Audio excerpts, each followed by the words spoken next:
மும்பையின் கனமழை இன்று ஒட்டுமொத்த நகரத்தையுமே ஸ்தம்பிக்க வைத்திருந்தது. ஆனால் நந்தினிக்கு நிற்பதற்கு எந்த வழியும் இல்லை. மழையின் இரைச்சலில் அவளது பழைய பைக்கின் சத்தம் எங்கோ தொலைந்து போனது. குளிரில் அவளது உடல் முழுவதும் நடுங்கிக் கொண்டிருந்தது. ஹெல்மெட்டின் கண்ணாடியில் விழும் மழைத்துளிகளுக்கு இடையே எப்படியோ சாலையை பார்த்து கொண்டிருந்தாள். இன்று இதுதான் கடைசி ஆர்டர் என்பது மட்டுமே அவள் மனதில் ஓடிக்கொண்டிருந்தது. பிட்சா பெட்டி அவளது பின்னால் இருந்த பையில் பத்திரமாக இருந்தது. ஆனால் அவளது சொந்த வாழ்க்கை ஒவ்வொரு நொடியும் சிதைந்து கொண்டிருந்தது. ஒர்லியின் அந்த உயரமான கட்டிடங்களை நெருங்கியதும் தனது வறுமை முன்னெப்போதையும் விட அவளுக்கு அதிகமாக உணரப்பட்டது.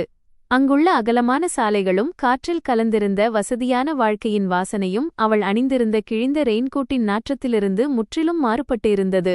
செக்யூரிட்டி கார்டு அவளை இந்த ஜொலிக்கும் உலகத்தை சேர்ந்தவளே அல்ல என்பது போல பார்த்தான். நந்தினி முகத்தில் வழிந்த நனைந்த கூந்தலை ஒதுக்கிவிட்டு நடுங்கும் கைகளால் போனை எடுத்து மீண்டும் டவர் மற்றும் பிளாட் எண்ணை சரிபார்த்தாள். லிஃப்ட்டுக்குள் இருந்த கண்ணாடியில் தன்னைத்தானே பார்த்தபோது அவள் இத்தனை ஆண்டுகளாக புறக்கணித்து வந்த அவளது உண்மையான நிலை தெளிவாகத் தெரிந்தது.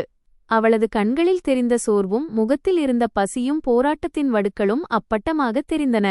ஒரு காலத்தில் விலையுயர்ந்த புடவைகள் மற்றும் தங்க நகைகளுக்கு பழகிய அதே நந்தினிதான் அவள். ஆனால் இன்று வெறும் டெலிவரி பெண்ணாக தங்கிவிட்டாள்.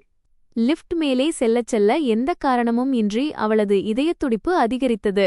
ஏதோ ஒரு துரதிர்ஷ்டம் நடக்கப் போவதை அவள் முன்பே உணர்ந்தது போலிருந்தது. பென்ஹவுஸின் கதவு தேக்கு மரத்தால் ஆனது. அதில் தங்க நிறத்திலான அழகான வேலைப்பாடுகள் இருந்தன. அதை பார்த்தாலே அந்த இடத்தின் பிரம்மாண்டம் தெரிந்தது. நந்தினி பெருமூச்சு விட்டுவிட்டு கதவு மணியை அடித்தாள். தனது பிட்சா பையை சரிசெய்துவிட்டு தன்னை ஆசுவாசப்படுத்திக் கொள்ள முயன்றாள். எப்போதும் போல ஏதோ ஒரு வேலைக்காரர் கதவைத் திறப்பார், பணம் கொடுப்பார், தான் திரும்பிச் சென்று விடலாம் என்று நினைத்தாள். ஆனால் கதவு திறந்ததும் அவள் காலடியிலிருந்த தரை நழுவியது போன்ற உணர்வு ஏற்பட்டது. முன்னால் விராஜ் சிங்கானியா நின்று கொண்டிருந்தான். 5 ஆண்டுகளுக்கு முன்பு ஒரு இருண்ட இரவில் அவனை என்றென்றைக்குமாக விட்டுச் சென்ற அதே விராஜ். அவன் உடலில் விலையுயர்ந்த பட்டுக்கவுன் இருந்தது. அவன் கண்களில் அதே பழைய ஜொலிப்பு இருந்தது. ஆனால் இப்போது அதில் முன்பைவிட அதிக கண்டிப்பும் குளிர்ச்சியும் இருந்தன. அவன் முன்பைவிட அதிக வெற்றிகரமானவனாகவும் வலிமையானவனாகவும் தெரிந்தான். ஆனால் நந்தினியோ அவனுக்கு முன்னால் மழையில் நனைந்த ஒரு பரிதாபமான ஊழியராக நின்று கொண்டிருந்தாள். இருவருக்கும் இடையில் ஏற்பட்ட அந்த மௌனம் வெளியே பெய்து கொண்டிருந்த கனமழையை விடவும் பாரமாக இருந்தது. விராஜின் பார்வைகள் நந்தினியின் முகத்திலேயே நிலைத்திருந்தன. அவனது முகத்தில் தெரிந்த ஆச்சரியம் மெல்ல மெல்ல வெறுப்பாக மாறத் தொடங்கியது. தனது முன்னாள் மனைவி ஒரு நாள் தன் கதவில் பிட்சா டெலிவரி செய்ய வருவாள் என்று அவன் ஒருபோதும் நினைத்திருக்க மாட்டான். நந்தினிக்கு அங்கிருந்து ஓடிவிட வேண்டும் அல்லது அப்படியே தரையில் விழுந்துவிட வேண்டும் போல தோன்றியது. ஆனால் அவளது சுயமரியாதை அவளை அப்படிச் செய்ய விடவில்லை. நடுங்கும் கைகளால் பிட்சா பெட்டியை நீட்டினாள். ஆனால் அவளது குரல் தொண்டையிலேயே சிக்கிக் கொண்டது. மிகுந்த சிரமப்பட்டு தன்னை சமாளித்துக் கொண்டு, "உங்கள் ஆர்டர் சார்" என்றாள். விராஜ் பிட்சாவை வாங்குவதற்கு பதிலாக அவளை மேலிருந்து கீழாக பார்த்தான். அவளது வறுமையை பார்த்து அவன் மகிழ்ச்சியடைவது போல இருந்தது. அவனது ஆடம்பரமான வீட்டின் ஒளி நந்தினியின் கண்களை கூசச் செய்தது மற்றும் அவளது சிறிய இருண்ட அறையை அவளுக்கு நினைவுபடுத்தியது. அந்த நிமிடம் காலம் அப்படியே உறைந்துவிட்டது போலவும் இருவருக்கும் இடையே பழைய நினைவுகளின் புயல் மீண்டும் திரும்பியது போலவும் இருந்தது. விராஜ் ஒரு குளிர்ந்த புன்னகையுடன் பையிலிருந்து பணக்கட்டை எடுத்து சில நோட்டுகளை அவளை நோக்கி எறிந்தான். அவை ஏதோ மதிப்பற்றவை என்பது போல. அந்த நோட்டுகள் நேராக தரையில் சேரும் சகதியுமாக இருந்த அவளது கிழிந்த காலணிகளுக்கு அருகிலேயே விழுந்தன. "மிச்சப் பணத்தை டிப்ஸ் என்று வைத்துக்கொள் நந்தினி." அவனது ஒவ்வொரு வார்த்தையிலும் நஞ்சு கலந்திருந்தது. அது நந்தினியின் இதயத்தை உள்ளுக்குள் பிளந்தது. விராஜ் தன்னை ஒருபோதும் மறக்கவில்லை என்பதை அவள் அந்த நொடியே புரிந்து கொண்டாள். அவன் தனது வெறுப்பை மட்டுமே உயிர்ப்புடன் வைத்திருந்தான். நந்தினி அந்த நோட்டுகளை எடுப்பதற்காக குனியவில்லை. தனது கண்களில் வந்த கண்ணீரை அடக்கிக் கொண்டு முழு தைரியத்துடன் விராஜின் கண்களை நேராக பார்த்தாள்.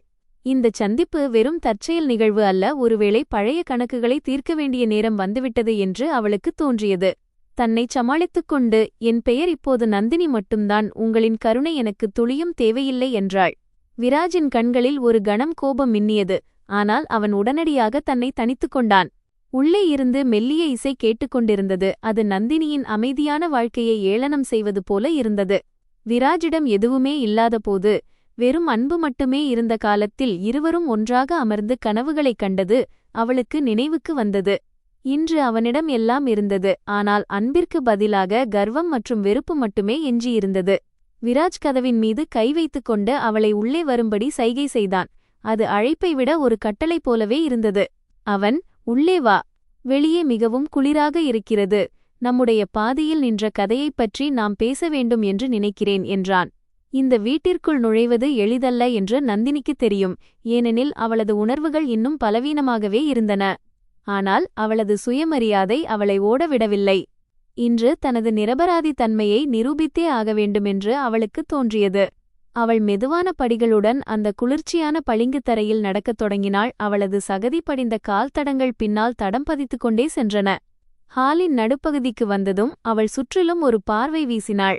ஒவ்வொரு பொருளும் இவ்வளவு விலையுயர்ந்ததாகவும் பிரம்மாண்டமாகவும் இருந்ததைக் கண்டு அவள் அப்படியே திகைத்து நின்றாள். சுவர்களிலிருந்த ஓவியங்களும் அந்த பெரிய சரவிளக்கும் ஷாண்டலியர் விராஜ் எவ்வளவு செல்வாக்கையும் புகழையும் சம்பாதித்திருக்கிறான் என்பதை தெளிவாகச் சொல்லின. விராஜ் சோபாவில் அமர்ந்து அவளையும் அமருமாறு சைகை செய்தான். ஆனால் அவள் ஏதோ ஒரு குற்றவாளியைப் போல அங்கேயே நின்று கொண்டிருந்தாள். ஒரு காலத்தில் தன்னுடையதாகவும் இருந்திருக்கக்கூடிய இந்த வீட்டின் ஜொலிப்பு தன் வருகையால் மங்கிவிடுமோ என்று அவளுக்கு தோன்றியது. விராஜ் கிண்டலாக, ஒரு பணக்கார தந்தையின் மகள் இன்று தெருக்களில் உணவை விநியோகம் செய்து கொண்டிருக்கிறாள், உண்மையிலேயே விதியின் கணக்கு விசித்திரமானதுதான் என்றான். நந்தினி கண்களை மூடிக்கொண்டாள், ஏனெனில் தனது வறுமைக்கான காரணத்தை சொல்வதில் எந்த பயனும் இல்லை என்பது அவளுக்கு தெரியும். அவளுடைய தந்தை திவாலானதும் பின்னர் அவர் இறந்ததும் விராஜுக்கு தெரியுமா இல்லையா என்பது அவளுக்கு தெரியவில்லை. தன் பயம் விராஜுக்கு தெரிந்துவிடக்கூடாது என்பதற்காக அவள் தன் கைகளை இறுக்கிக் கொண்டாள். விராஜ் பிட்சா பெட்டியை மேஜை மீது வைத்து அதை திறக்காமலேயே ஒரு பக்கமாக தள்ளினான். இப்போது அவனுக்கு உணவின் மீது எந்த ஆர்வமும் இல்லை என்பது போல. அவன் நந்தினிக்கு மனரீதியான வலியைத் தரவும் அவள் எவ்வளவு கீழே விழுந்துவிட்டாள் என்பதை அவளுக்கு உணர்த்தவும் மட்டுமே விரும்பினான். அப்போது விராஜின் கையிலிருந்த அந்த பழைய மோதிரத்தின் மீது நந்தினியின் பார்வை விழுந்தது. அதை அவள் ஒரு காலத்தில் மிகுந்த காதலுடனும் நம்பிக்கையுடனும் அவனுக்கு அணிவித்திருந்தாள். இதைக் கண்டதும் அவள் இதயம் வேகமாக துடித்தது, ஏனெனில் இவ்வளவு வெறுப்பிற்குப் பிறகும் எங்கோ ஒரு மூலையில் ஏதோ ஒன்று இன்னும் எஞ்சியிருந்தது. விராஜ் திடீரென்று கோபமாக, எனக்கு உன்னுடைய தேவை மிகவும் இருந்த அந்த சமயத்தில் என்னை விட்டுவிட்டுச் சென்றாய். இன்று பார், கடவுள் உன்னை எங்கே கொண்டு வந்து நிறுத்தியிருக்கிறார் என்றான். பல ஆண்டுகளாக அடக்கி வைக்கப்பட்டிருந்த வலியும் தனிமையும் அவன் குரலில் தெளிவாகத் தெரிந்தன. அது இப்போது கோபமாக வெளிப்பட்டது. விராஜுக்கு முன்னால் நந்தினி அமைதியாக நின்று கொண்டிருந்தாள். ஏனெனில் அவள் செய்ததெல்லாம் விராஜின் எதிர்காலத்தை காப்பாற்றுவதற்காகத்தான் என்பதை அவனால் சொல்ல முடியாது. அவள் மனதில் பல விஷயங்கள் இருந்தன, ஆனால் ஒவ்வொரு முறையும் வார்த்தைகள் அவள் உலர்ந்த உதடுகளுக்கே வந்து நின்றுவிட்டன. இரவு தொடர்ந்து இருண்டு கொண்டே இருந்தது. வெளியே இடியின் சத்தம் அறையின் மௌனத்தை அடிக்கடி கிழித்துக் கொண்டிருந்தது. அந்த சத்தம் எவ்வளவு பயங்கரமானதாக இருந்ததென்றால் யாருடைய இதயமும் நடுங்கிவிடும். அப்போது தனக்காக காத்துக் கொண்டிருக்கும் தனது உடல்நலமில்லாத பக்கத்து வீட்டுச் சிறுவன் நந்தினிக்கு நினைவுக்கு வந்தான். அவனுக்காக மருந்து வாங்கி வருவதாக அவள் வாக்குறுதி அளித்திருந்தாள். அவள் இங்கிருந்து கிளம்பியே ஆக வேண்டும்.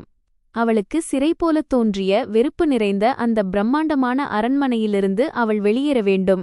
அங்கு அவளது மூச்சு திணறிக்கொண்டிருந்தது. அவள் எதையும் சொல்லாமல் கதவை நோக்கி நடக்கத் தொடங்கினாள்.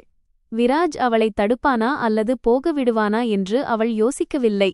நான் இங்கு பணம் சம்பாதிக்க வந்தேன், அவமானங்களை சுமக்க அல்ல. உங்களுக்கு பிட்சா வேண்டாம் என்றால் நான் செல்கிறேன்.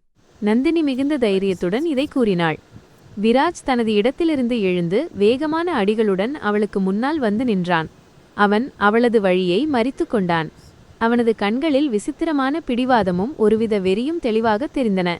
அவன் அவளை அவ்வளவு எளிதாக போகவிடப் போவதில்லை, ஏனென்றால் 5 ஆண்டுகால காத்திருப்பு இவ்வளவு சீக்கிரம் முடிந்துவிட முடியாது. இப்போது இருவருக்கும் இடையே ஒருவருடைய மூச்சுக்காற்றை மற்றவர் உணரும் அளவிற்கு மட்டுமே இடைவெளி இருந்தது.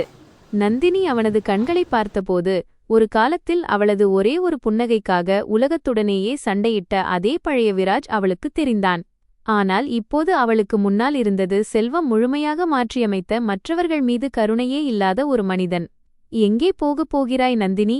வெளிச்சம் கூட நுழைய அஞ்சும் அந்த இருண்ட குடிசைக்கா? விராஜின் இந்த வார்த்தை நந்தினியின் இதயத்தில் ஆழமாக பாய்ந்து அவளது நிதர்சனத்தை அவளுக்கு நினைவூட்டியது.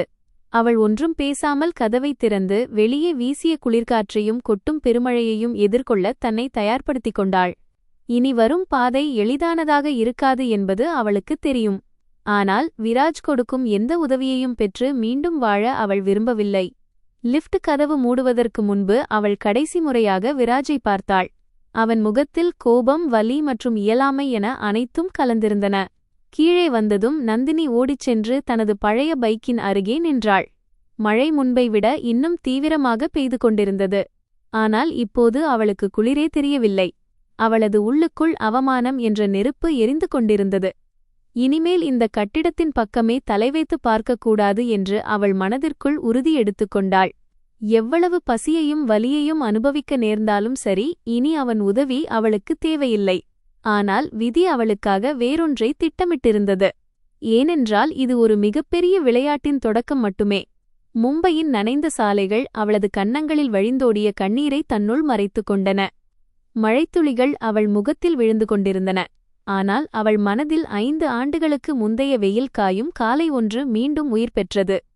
அந்த நேரத்தில் அவள் இன்றைய நந்தினியாக இல்லை, மாறாக உலகின் அத்தனை மகிழ்ச்சியும் செல்வமும் கொண்ட ஒரு சுபிட்சமான பெண்ணாக இருந்தாள்.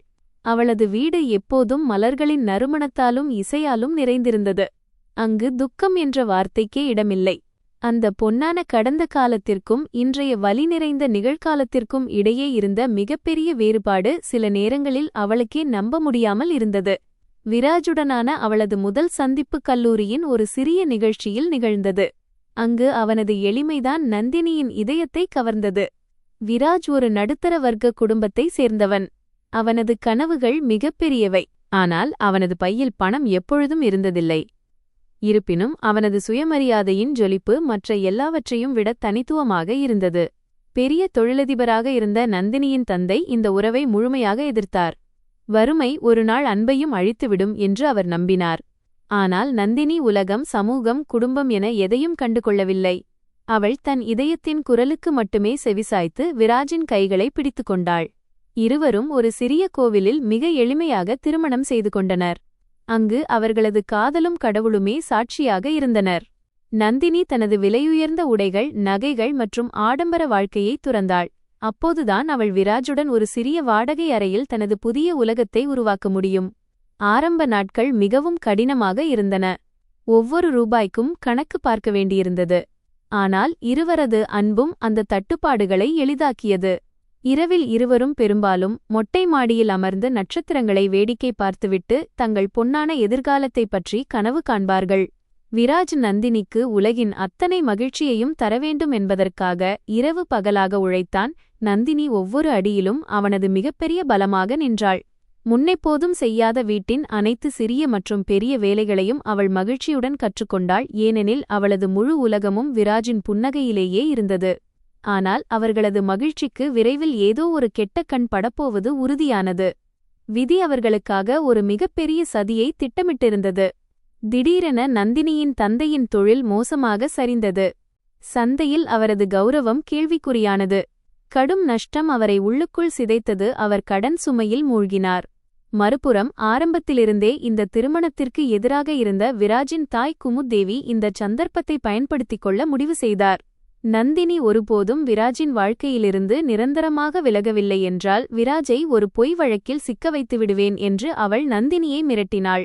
நந்தினியால்தான் தன் மகன் ஒருபோதும் பெரிய மனிதனாக முடியாது என்று குமுத்தேவி நம்பினார். நந்தினியின் முன்னால் ஒருபுறம் தன் தந்தையின் கௌரவம், மறுபுறம் தன் கணவனின் எதிர்காலம் மற்றும் சுதந்திரம் என 2 சவால்கள் இருந்தன. அவள் விராஜை விட்டு விலகிவிட்டால் அவளது தந்தையின் மொத்த கடனும் தள்ளுபடி செய்யப்படும் என்றும் விராஜ் போலீஸ் வழக்கிலிருந்து தப்பித்து விடுவான் என்றும் அவளிடம் கூறப்பட்டது. நந்தினி உள்ளுக்குள் முற்றிலும் உடைந்து போயிருந்தாள். விராஜை விட்டு பிரியும் எண்ணமே அவளது இதயத்தை பிளந்தது. ஆனால் அவளுக்கு விராஜின் பாதுகாப்புதான் மிக முக்கியமானதாக இருந்தது. எனவே அவன் தன்னை வெறும் பணத்திற்காகத்தான் விட்டுச் செல்கிறாள் என்று நம்புவதற்காக தன் முகத்தில் ஒரு பொய்யான முகமூடியை அணிந்து கொண்டாள். அன்றிரவு அவள் விராஜை சந்தித்தபோது கண்ணீரை அடக்கிக் கொண்டு தன் முகத்தில் வெறுப்பை வெளிப்படுத்தினாள். விராஜிடம் இந்த வறுமையால்தான் சலித்துவிட்டதாகவும் அவனால் கொடுக்க முடியாத ஆடம்பர வாழ்க்கை தனக்கு தேவை என்றும் கூறினாள். விராஜின் கண்களில் தெரிந்த வலியும் நம்பிக்கை உடைந்த உணர்வும் நந்தினியை உள்ளுக்குள் கொன்றுவிட்டன. ஆனால் அவள் நிர்பந்திக்கப்பட்டிருந்தாள். தான் காதலால் கட்டியெழுப்பிய அந்த வீட்டை விட்டு திரும்பி பார்க்காமல் வெளியேறி இருளில் எங்கோ தொலைந்து போனாள். விராஜ் தன்னிடம் பணம் இல்லை என்பதற்காகத்தான் நந்தினி தன்னை விட்டுச் சென்றாள் என்று நினைத்து கொண்டான். அந்த வெறுப்புதான் பிற்காலத்தில் அவனது வெற்றிக்கு மிகப்பெரிய காரணமாக அமைந்தது. விராஜ் ஒருநாள் வெற்றிகரமான மனிதனாக வரவேண்டும் என்பதற்காகத்தான் நந்தினி தன் முழு வாழ்க்கையையும் தியாகம் செய்தாள் என்பது அவனுக்கு துளியும் தெரியாது. வீட்டை விட்டு வெளியேறிய சிறிது காலத்திலேயே நந்தினியின் தந்தை இறந்துவிட அவள் முற்றிலும் ஆதரவற்றவளானாள். அதன் பிறகு தான் ஒருபோதும் விராஜின் முன்னால் வரப்போவதில்லை என்றும் தனது அடையாளமற்ற வாழ்க்கையிலேயே தனது முடிவிற்கான தண்டனையை அனுபவிப்பேன் என்றும் அவள் சத்தியம் செய்து கொண்டாள். தனது பழைய வாழ்க்கையோடு தொடர்புடைய அனைத்தையும் அவள் அழித்துவிட்டாள். விராஜுடன் அவள் சிரித்துக் கொண்டிருந்த புகைப்படங்களைக் கூட எரித்துவிட்டாள். அவள் மும்பையின் நெரிசலான பகுதியில் ஒரு சிறிய அறையில் வசிக்கத் தொடங்கினாள். அங்கு வறுமைதான் அவளது மிகப்பெரிய துணையாக இருந்தது. அவள் தையல் வேலை, எம்ப்ராய்டரி, கூலி வேலை என எத்தனை சிறிய மற்றும் பெரிய வேலைகளை செய்தாள் என்று அவளுக்கே தெரியாது. பிழைப்புக்காக போராடினாள். பின்னர் அவள் ஒரு உணவு விநியோக நிறுவனத்தில் வேலைக்குச் சேர்ந்தாள். அங்கு அவளது மேலாளர் தினமும் சரியான நேரத்தில் டெலிவரி செய்ய வேண்டும் என்று அழுத்தம் கொடுத்து கொண்டே இருப்பார். ஆனால் நினைவுகள் என்பது மனிதனை விட்டு ஒருபோதும் நீங்காதவை. எவ்வளவுதான் தூரம் ஓடி ஒளிந்தாலும் அவை துரத்தவே செய்யும்.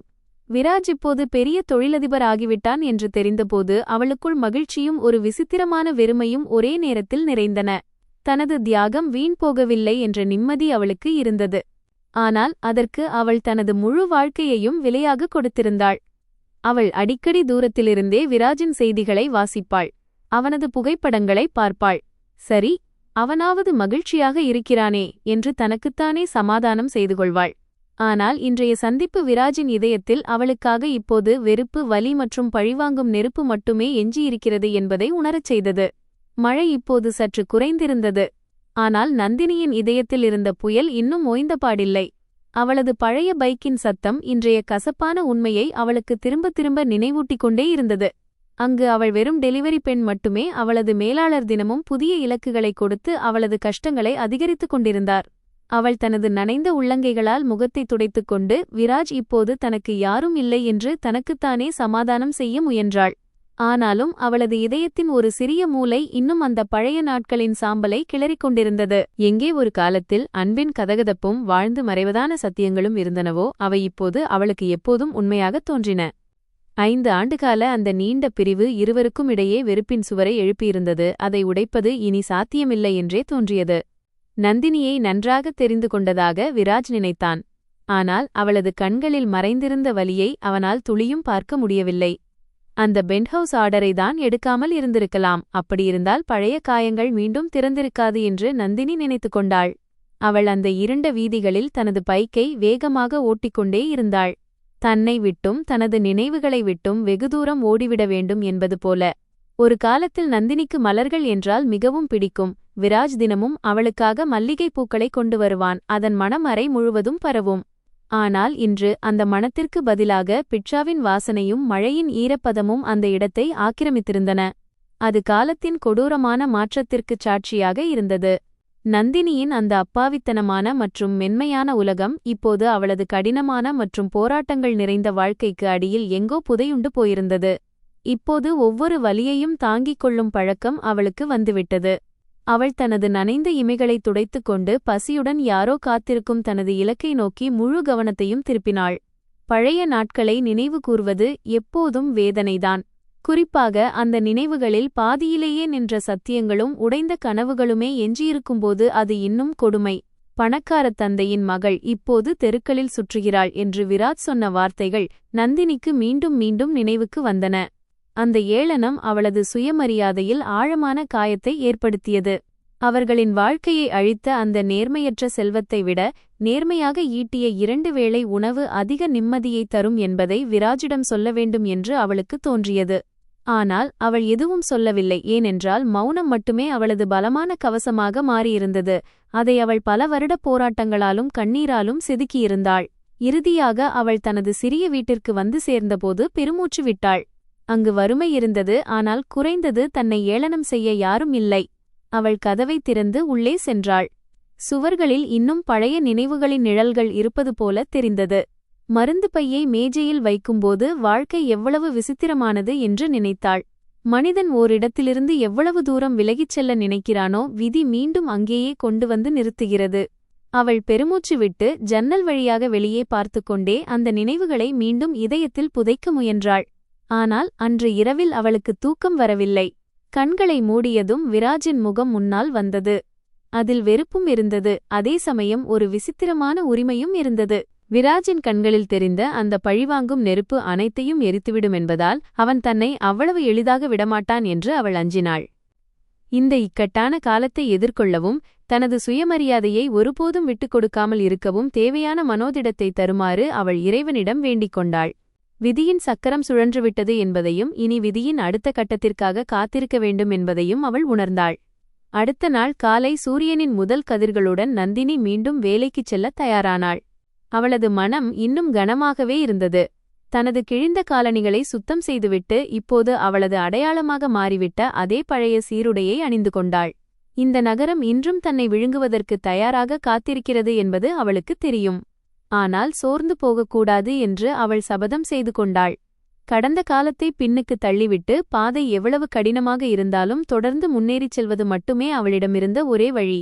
சாலையில் நடக்கும்போது ஒவ்வொரு முகமும் விராஜை போல தெரிந்தது. ஒவ்வொரு பெரிய காரும் அவளது பழைய நாட்களை அவளுக்கு நினைவுபடுத்தியது.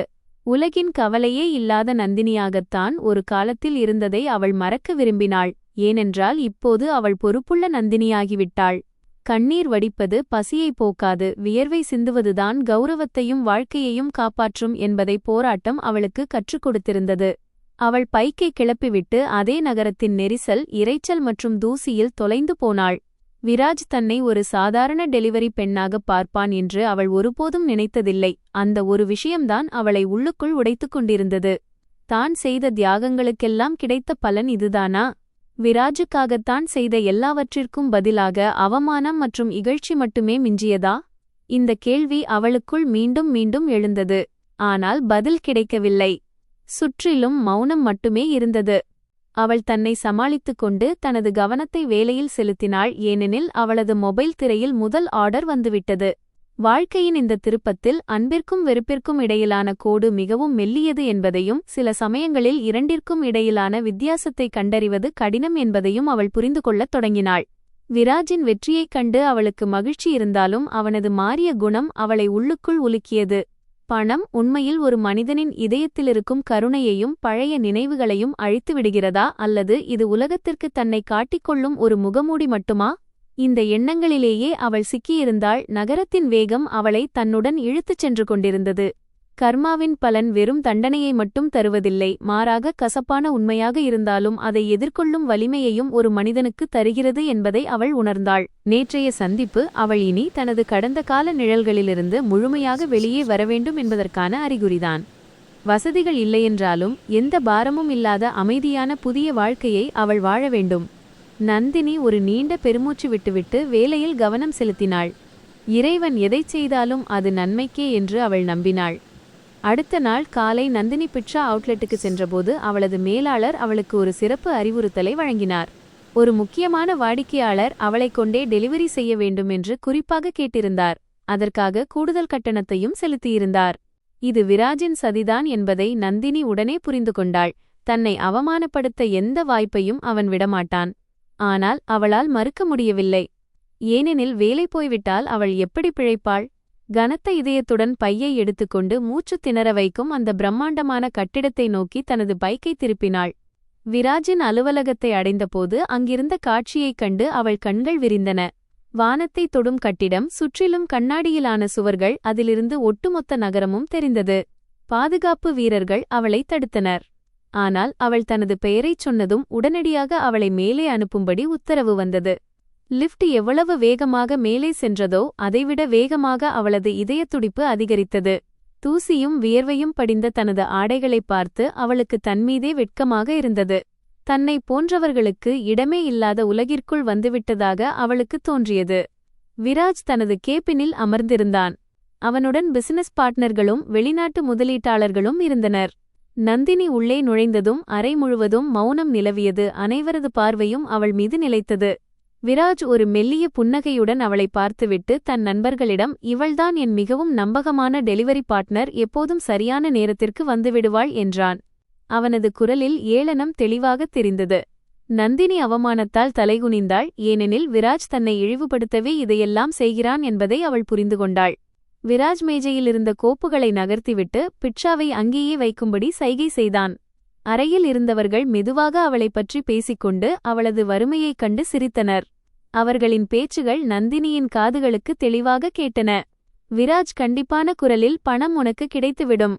ஆனால் இன்று இங்கேயே நின்று உண்மையான வெற்றி எப்படி இருக்கும் என்பதை பார்த்துவிட்டு போ என்றான்.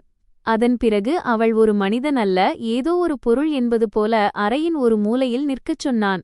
நந்தினிக்குள் கோபம் கொதித்தது. ஆனால் அவளுக்கு தனது மறைந்த தந்தையின் முகம் நினைவுக்கு வர மிகுந்த சிரமப்பட்டு தன்னை அடக்கிக் கொண்டாள். அறையில் கோடிக்கணக்கான மதிப்பிலான ஒப்பந்தங்கள் கையெழுத்தாகிக் கொண்டிருக்க நந்தினி அமைதியாக அனைத்தையும் கவனித்துக் கொண்டிருந்தாள். ஒரு காலத்தில் ஒரு சிறிய வேலைக்காக விராஜ் கதவாக ஏறி இறங்கியதும் இன்று அவனே மற்றவர்களின் தலைவிதியை தீர்மானிப்பதும் அவளுக்கு நினைவுக்கு வந்தது. ஆனால் இப்போது அவனது இதயம் கல்லாக மாறியிருந்தது. அவனது கண்களில் கருணையின் துளி கூட மிஞ்சவில்லை, குளிர்ச்சி மட்டுமே இருந்தது. அளவற்ற செல்வம் தான் ஒரு காலத்தில் இதயபூர்வமாக நேசித்த அந்த பழைய விராஜை அவனிடமிருந்து பறித்துவிட்டதாக நந்தினி உணர்ந்தாள். மதியத்தின் கடும் வெயில் ஜன்னல்கள் வழியாக உள்ளே வந்து கொண்டிருந்தது. ஆனால் ஏசியின் குளிர்ச்சி நந்தினிக்கு அமைதியை தருவதற்கு பதிலாக அவளை குத்திக் கொண்டிருந்தது. விராஜ் தனது சொத்துக்கள் மற்றும் தொழில் பற்றி ஒவ்வொன்றாக விவரிக்கத் தொடங்கினான். அவன் ஏதோ கணக்கு வழக்கு பார்ப்பது போலத் தெரியவில்லை, மாறாக தனது வெற்றியை பறைசாற்றுவது போல இருந்தது. ஒரு காலத்தில் தன்னை அவமானப்படுத்தியவர்கள் அனைவரையும் எப்படி தரைமட்டமாக்கினேன் என்பதை அவன் கூறினான். அவன் பேசுவதெல்லாம் தன்னை நேரடியாகத் தாக்குவதை நந்தினி நன்கு புரிந்து கொண்டாள். ஏனென்றால் விராஜின் பார்வையில் அவள்தான் மிகப்பெரிய குற்றவாளி. இருப்பினும் அவள் அமைதியாக இருந்தாள், ஏனெனில் உண்மையைச் சொல்வதற்கு இது சரியான நேரமும் இடமும் அல்ல என்பதும் எந்தச் சூழ்நிலையிலும் தோற்றுப்போகும் நபர்தான் அல்ல என்பதும் அவளுக்குத் தெரியும்.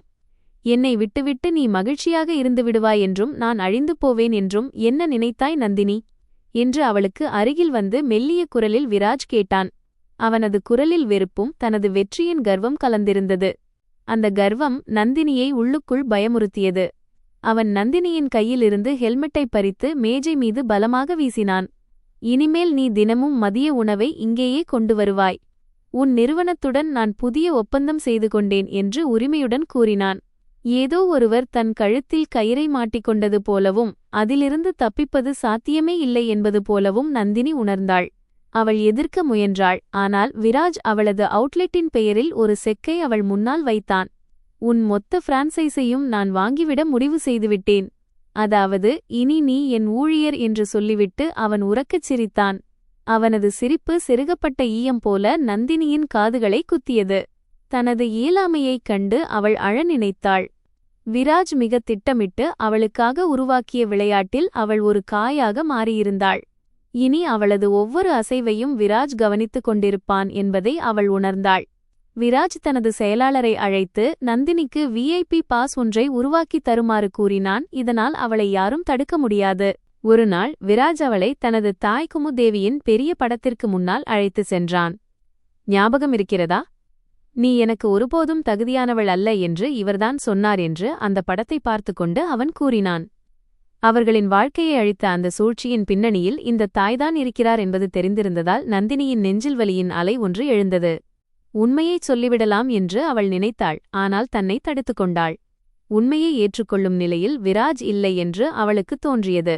பிறகு விராஜ் தனது விலையுயர்ந்த கடிகாரத்தைக் காட்டி, இதன் மதிப்பு நீ 10 ஆண்டுகளில் சம்பாதிக்கும் பணத்தை விட அதிகம் என்றான். நந்தினி லேசாக புன்னகைத்துவிட்டு, நேரத்தின் மதிப்பு கடிகாரத்தில் இல்லை, நாம் யாருடன் நேரத்தை செலவிடுகிறோம் என்பதில்தான் இருக்கிறது என்றாள். இதைக் கேட்டதும் விராஜின் கோபம் மீண்டும் கொழுந்துவிட்டு எரிந்தது. அவன் அந்த கடிகாரத்தை எடுத்து சுவரில் எறிந்தான். அவர்களின் உறவு சிதறியதைப் போலவே அந்த கடிகாரத்தின் கண்ணாடியும் அறை முழுவதும் சிதறியது. நந்தினி ஒன்றும் சொல்லாமல் அந்த கண்ணாடி துண்டுகளை பார்த்துவிட்டு அங்கிருந்து கிளம்பினாள். ஒவ்வொரு மாலையும் அவளது சோர்வும் மனச்சுமையும் அதிகரித்துக் கொண்டே இருந்தது. அது அவளது முகத்திலேயே தெரிந்தது. தனது வறுமையைக் கண்டு அவள் ஒருபோதும் வெட்கப்பட்டதில்லை. ஆனால் விராஜின் நடத்தை அவளை உள்ளுக்குள் அரித்துக் கொண்டிருந்தது. விராஜை காப்பாற்றுவதற்காகத்தான் கொடுத்த தியாகத்தின் உண்மை ஒரு நாள் அவனுக்கு தெரியுமா என்று அவள் அடிக்கடி சிந்திப்பாள். ஆனால் அடுத்த நொடியே இருவரும் தங்களுக்குள் இருக்கும் நெருப்பில் எரிந்து கொண்டே இருக்க வேண்டும் என்பதுதான் விதி என்று தன்னைத்தானே சமாதானப்படுத்திக் கொள்வாள். அவள் பைக்கை கிளப்பிவிட்டு தனது சிறிய வீடு இருக்கும் அந்த நெரிசலான வீதிகளை நோக்கிச் சென்றாள். வழி முழுவதும் விராஜின் வார்த்தைகளே அவளுக்கு நினைவுக்கு வந்து கொண்டிருந்தன. இப்போது அவன் லாப நஷ்டம் என்ற மொழியை மட்டுமே புரிந்து கொண்டான். அவனுக்கு உறவுகளுக்கும் உணர்வுகளுக்கும் எந்த மதிப்பும் இல்லை. நந்தினிக்கு துயரமான விஷயம் என்னவென்றால், யாரை காப்பாற்ற அவள் அனைத்தையும் இழந்தாளோ அவனே இன்று தன்னைத்தானே இழந்துவிட்டான். அவனது செல்வம் அவனுக்கு பெரிய அரண்மனையை தந்திருந்தது. ஆனால் அந்த அரண்மனையில் மகிழ்ச்சி எங்கேயும் இல்லை. மக்கள் நெரிசல் மிகுந்த இந்த நகரத்தில் கூட விராஜை விட நந்தினி தன்னை அதிக செல்வம் படைத்தவளாக உணர்ந்தாள். அடுத்த நாள் மதியம் அவள் மீண்டும் அலுவலகத்திற்குச் சென்றபோது விராஜ் ஒரு பழைய கோப்பை மிகவும் கவனமாக பார்த்து கொண்டிருப்பதைக் கண்டாள். அவனது முகத்தில் ஒரு விசித்திரமான குழப்பம் இருந்தது. அதை நந்தினி முன்னெப்போதும் பார்த்ததில்லை. அவள் அமைதியாக உணவை மேஜையில் வைத்துவிட்டு திரும்பத் தொடங்கினாள். அப்போது விராஜ் அவளைத் தடுத்தான். இன்று அவனது குரலில் முன்பு இருந்த கசப்பு இல்லை, மாறாக ஒரு விசித்திரமான கேள்வி ஒளிந்திருந்தது. நந்தினி அங்கே நின்றாள். திரும்பி அவனை பார்த்தபோது அவனது கண்களில் ஒரு பழைய தவிப்பை கண்டாள். அதை அவள் மிக நன்றாக அறிவாள். நீ என்னிடம் ஒருபோதும் வெறுப்பை காட்டியதே இல்லை, இல்லையா நந்தினி? இவ்வளவு நடந்த பிறகும் நீ எப்படி இவ்வளவு அமைதியாக இருக்கிறாய்? விராஜ் மெல்லிய குரலில் கேட்டான். நந்தினி ஜன்னலுக்கு வெளியே பறந்து கொண்டிருந்த ஒரு பறவையை பார்த்தபடி மிக மெதுவாகச் சொன்னாள். வெறுப்பை பலவீனமானவர்கள்தான் செய்வார்கள் விராஜ். நான் என் வாழ்க்கையில் இவ்வளவு இழந்துவிட்டேன். இப்போது அமைதியாக வாழ மட்டுமே கற்றுக்கொண்டேன். இதை கேட்டதும் விராஜிடம் பதில் ஏதுமில்லை. அவள் செல்வதையே அவன் பார்த்து கொண்டிருந்தான். அந்த நொடி இருவருக்கும் இடையே நின்றிருந்த வெறுப்பின் சுவரில் முதன்முறையாக ஒரு சிறிய பிளவு விழுந்ததை உணர முடிந்தது. நகரம் தன் வேகத்தில் ஓடிக்கொண்டிருந்தது. ஆனால் அவர்கள் இருவரின் வாழ்க்கையும் முன்னோக்கிச் செல்ல முடியாத ஒரு இடத்தில் வந்து நின்றுவிட்டது. விராஜின் செல்வம் மற்றும் நந்தினியின் வறுமைக்கு இடையே இப்போது ஒரு புதிய மற்றும் விசித்திரமான போர் தொடங்கியிருந்தது. இது தொழிலுக்கானது அல்ல, இதயத்திற்கான போர். நந்தினியை எவ்வளவு பணிய வைக்க முயல்கிறானோ அவ்வளவு வலிமையுடன் அவள் தனக்கு முன்னால் நிற்பதை விராஜ் உணரத் தொடங்கினான். அவன் தனது பிரம்மாண்டமான நாற்காலியில் தலை சாய்த்து இன்றும் தன்னை அமைதியாக உறங்கவிடாத அந்த பழைய நினைவுகளில் மூழ்கினான். அவனது இந்த வெறுப்பு அவனது வாழ்க்கையின் மிகப்பெரிய தோல்வியாக மாறிவிடுமோ என்று அவனுக்கு பயம் தொற்றிக்கொண்டது. மறுபுறம் இரவின் அமைதியில் நந்தினி தனது படுக்கையில் படுத்திருந்தாள். அவளது கண்களுக்கு முன்னால் விராஜின் உடைந்த கடிகாரமே சுழன்று கொண்டிருந்தது. அந்த கண்ணாடித் துண்டுகள் உண்மையாகவே அவளது கனவுகள் என்றும் அவை ஒருமுறை உடைந்தால் மீண்டும் இணையாது என்றும் அவளுக்கு தோன்றியது. அவள் கண்களை மூடி எந்த சூழ்நிலையிலும் தனது உண்மையின் பாதையில் உறுதியாக இருக்க தேவையான வலிமையை மட்டும் இறைவனிடம் வேண்டினாள். அடுத்த நாளும் அவளுக்கு ஒரு தேர்வு என்பதை அவள் அறிந்திருந்தாள். ஆனால் இந்த முறை அவளது மனம் முன்பை விட சற்றே அமைதியாக இருந்தது. இருண்ட அறையிலும் அவளது நேர்மையின் ஒளி அவளுக்கு தெளிவாக தெரிந்தது. இன்னொரு பக்கம் விராஜின் உள்ளே படபடப்பு அதிகரித்து கொண்டே இருந்தது. இவ்வளவு அவமானங்களை சகித்து கொண்டும் நந்தினி எப்படி இவ்வளவு அமைதியாக இருக்கிறாள் என்பது அவனுக்கு புரியவில்லை. இறுதியில் அவன் தனது சொகுசு காரை எடுத்துக்கொண்டு அமைதியாக நந்தினியை பின்தொடர முடிவு செய்தான். அவளைப் பற்றிய முழு உண்மையையும் அவன் அறிய விரும்பினான். இரவின் அமைதியான சாலைகளில் அவனது விலையுயர்ந்த கார் ஒரு வேட்டைக்காரனைப் போல நந்தினியின் பழைய மோட்டார் சைக்கிளை பின்தொடர்ந்து மெதுவாகச் சென்றது. இது வெறும் ஆர்வம் மட்டுமல்ல, பல ஆண்டுகளாக அவனுக்குள் எரிந்து கொண்டிருந்த பழிவாங்கும் நெருப்பின் புதிய வடிவம். இருவரும் தாராவி போன்ற குறுகிய மற்றும் துர்நாற்றம் வீசும் தெருக்களை நோக்கிச் சென்றபோது விராஜின் மூச்சு முட்டியது. அங்கிருந்த காற்றில் வறுமையின் நாற்றம் கலந்திருந்தது. ஒளி நுழையவே அஞ்சும் அந்த இடுங்கிய சந்துகளில் நந்தினி எவ்வளவு எளிதாக தனது பைக்கை ஓட்டிச் செல்கிறாள் என்பதை அவன் பார்த்து கொண்டிருந்தான். பின்னால் ஜொலிக்கும் நகரம் மறைந்துவிட முன்னால் உடைந்த கூரைகளும் பிளாஸ்டிக்கால் மூடப்பட்ட சிறிய வீடுகளுமே இருந்தன. ஒரு காலத்தில் அரண்மனை போன்ற வாழ்க்கையை வாழ்ந்த பெண் இன்று இங்கே வாழ்கிறாள் என்பதை விராஜால் நம்பவே முடியவில்லை. நந்தினி ஒரு இடிந்து போன வீட்டின் முன்னால் பைக்கை நிறுத்தினாள். தான் வழியில் வாங்கி வந்திருந்த மருந்துகள் மற்றும் சில உணவுப் பொட்டலங்களை தன் பையிலிருந்து எடுத்தாள். விராஜ் தொலைவில் தனது காரில் அமர்ந்து அவளை பார்த்து கொண்டிருந்தான். சோர்வாக இருந்தபோதிலும் அவளது முகத்தில் ஒரு விசித்திரமான எளிமையும் அமைதியும் இருந்தது. அவள் தனது நனைந்த புடவையை சரிசெய்துவிட்டு இரும்புச் சங்கிலியாலான குறுகிய படிக்கட்டுகளில் ஏறி மேலே இருந்த அந்த சிறிய அறைக்குள் சென்றாள். விராஜும் காரை சற்று தள்ளி நிறுத்திவிட்டு அமைதியாக அவளை பின்தொடர்ந்து நடந்தான். அவள் அறையின் கதவு வரை சென்றபோது நந்தினி ஒரு வயதான நோயுற்ற பெண்ணின் கால்களை அமுக்கிவிட்டுக் கொண்டிருப்பதை அவன் கண்டான். அந்த பெண் நந்தினியின் பழைய சக ஊழியர் ஒருவரின் தாயார். அவர் இறந்துவிட்டார். இப்போது நந்தினி மட்டுமே அவருக்கு ஒரே ஆதரவாக இருந்தாள். அறையின் சுவர்கள் ஈரம் கசிந்து காணப்பட்டன. வெளிச்சத்திற்கு பேரளவில் ஒரு சிறிய பல்புகள் மட்டும் அடிக்கடி அணைந்து எரிந்து கொண்டிருந்தது. இதையெல்லாம் பார்த்ததும் விராஜின் இதயம் வேகமாக துடித்தது. நந்தினி அந்த வயதான பெண்ணிடம் அவர் தனது சொந்தத் தாயே என்பது போல மிகுந்த அன்போடும் அக்கறையோடும் பேசிக் கொண்டிருந்தாள். அப்போது அருகிலிருந்த 2 சிறிய குழந்தைகள் ஓடிவந்து நந்தினியை கட்டிக்கொண்டனர். அவளைப் பார்த்ததும் அவர்களின் கண்களில் உண்மையான மகிழ்ச்சி தெரிந்தது. நந்தினி தன் பையிலிருந்து பிஸ்கெட் பாக்கெட்டுகளை எடுத்து அந்த இரு குழந்தைகளுக்கும் கொடுத்தாள். அவள் அவர்களின் தாயோ அல்லது மூத்த சகோதரியோ என்பது போல.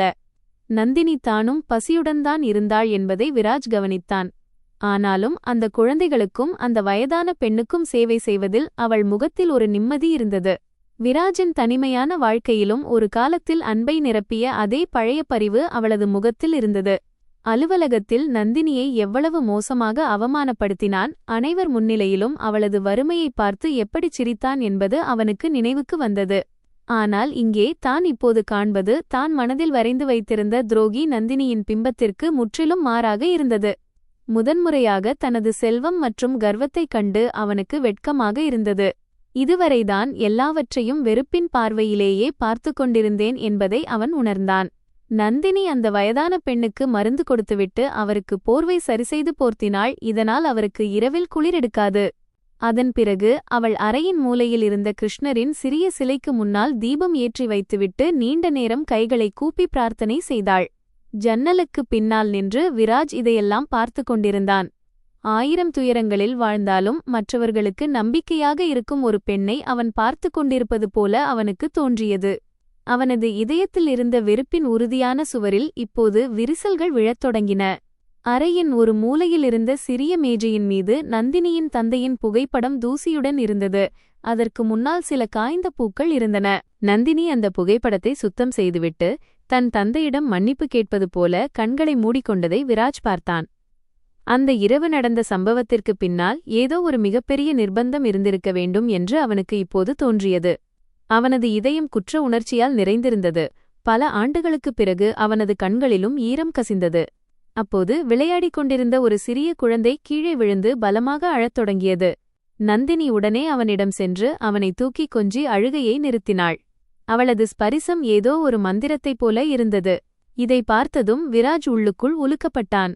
நந்தினி தனது அனைத்து மகிழ்ச்சிகளையும் துறந்து இந்த கடினமான வாழ்க்கையை மற்றவர்களுக்காக தேர்ந்தெடுத்தாளோ அல்லது நிர்பந்தத்தால் வாழ்கிறாளோ என்பது அவனுக்கு புரியத் தொடங்கியது. இவ்வளவு நல்ல குணம் கொண்ட ஒரு பெண் வெறும் பணத்திற்காக யாரையும் ஏமாற்ற மாட்டாள் என்பது அவனுக்கு இப்போது உறுதியாகிவிட்டது. பழைய நினைவுகளுக்கும் தான் கண்ணால் கண்ட உண்மைக்கும் இடையே அவனது மனதில் கடும் போர் நடந்தது. இரவு மேலும் இருண்டிருந்தது. தெருக்களில் அமைதி நிலவியது. எங்கோ தொலைவில் நாய்கள் குரைக்கும் சத்தம் மட்டும் கேட்டது. நந்தினி தன்னை கவனிப்பதற்கு முன்பேதான் அங்கிருந்து கிளம்பிவிட வேண்டும் என்று விராஜ் உணர்ந்தான். அவன் கனத்த அடிகளுடன் தனது விலையுயர்ந்த கார் இருக்கும் இடத்திற்கு திரும்பினான். ஆனால் அவனது இதயம் அந்தச் சிறிய ஈரம் கசிந்த அறையிலேயே சிக்கியிருந்தது. காரின் மென்மையான இருக்கைகள் கூட இப்போது அவனுக்கு முட்களைப் போல குத்தின. வழி முழுவதும் அவனது மனதில் புகார்கள் எதுவுமின்றி ஒவ்வொரு வலியையும் ஏற்றுக்கொண்ட நந்தினியின் அந்த அமைதியான சுயநலமற்ற முகமே சுழன்று கொண்டிருந்தது.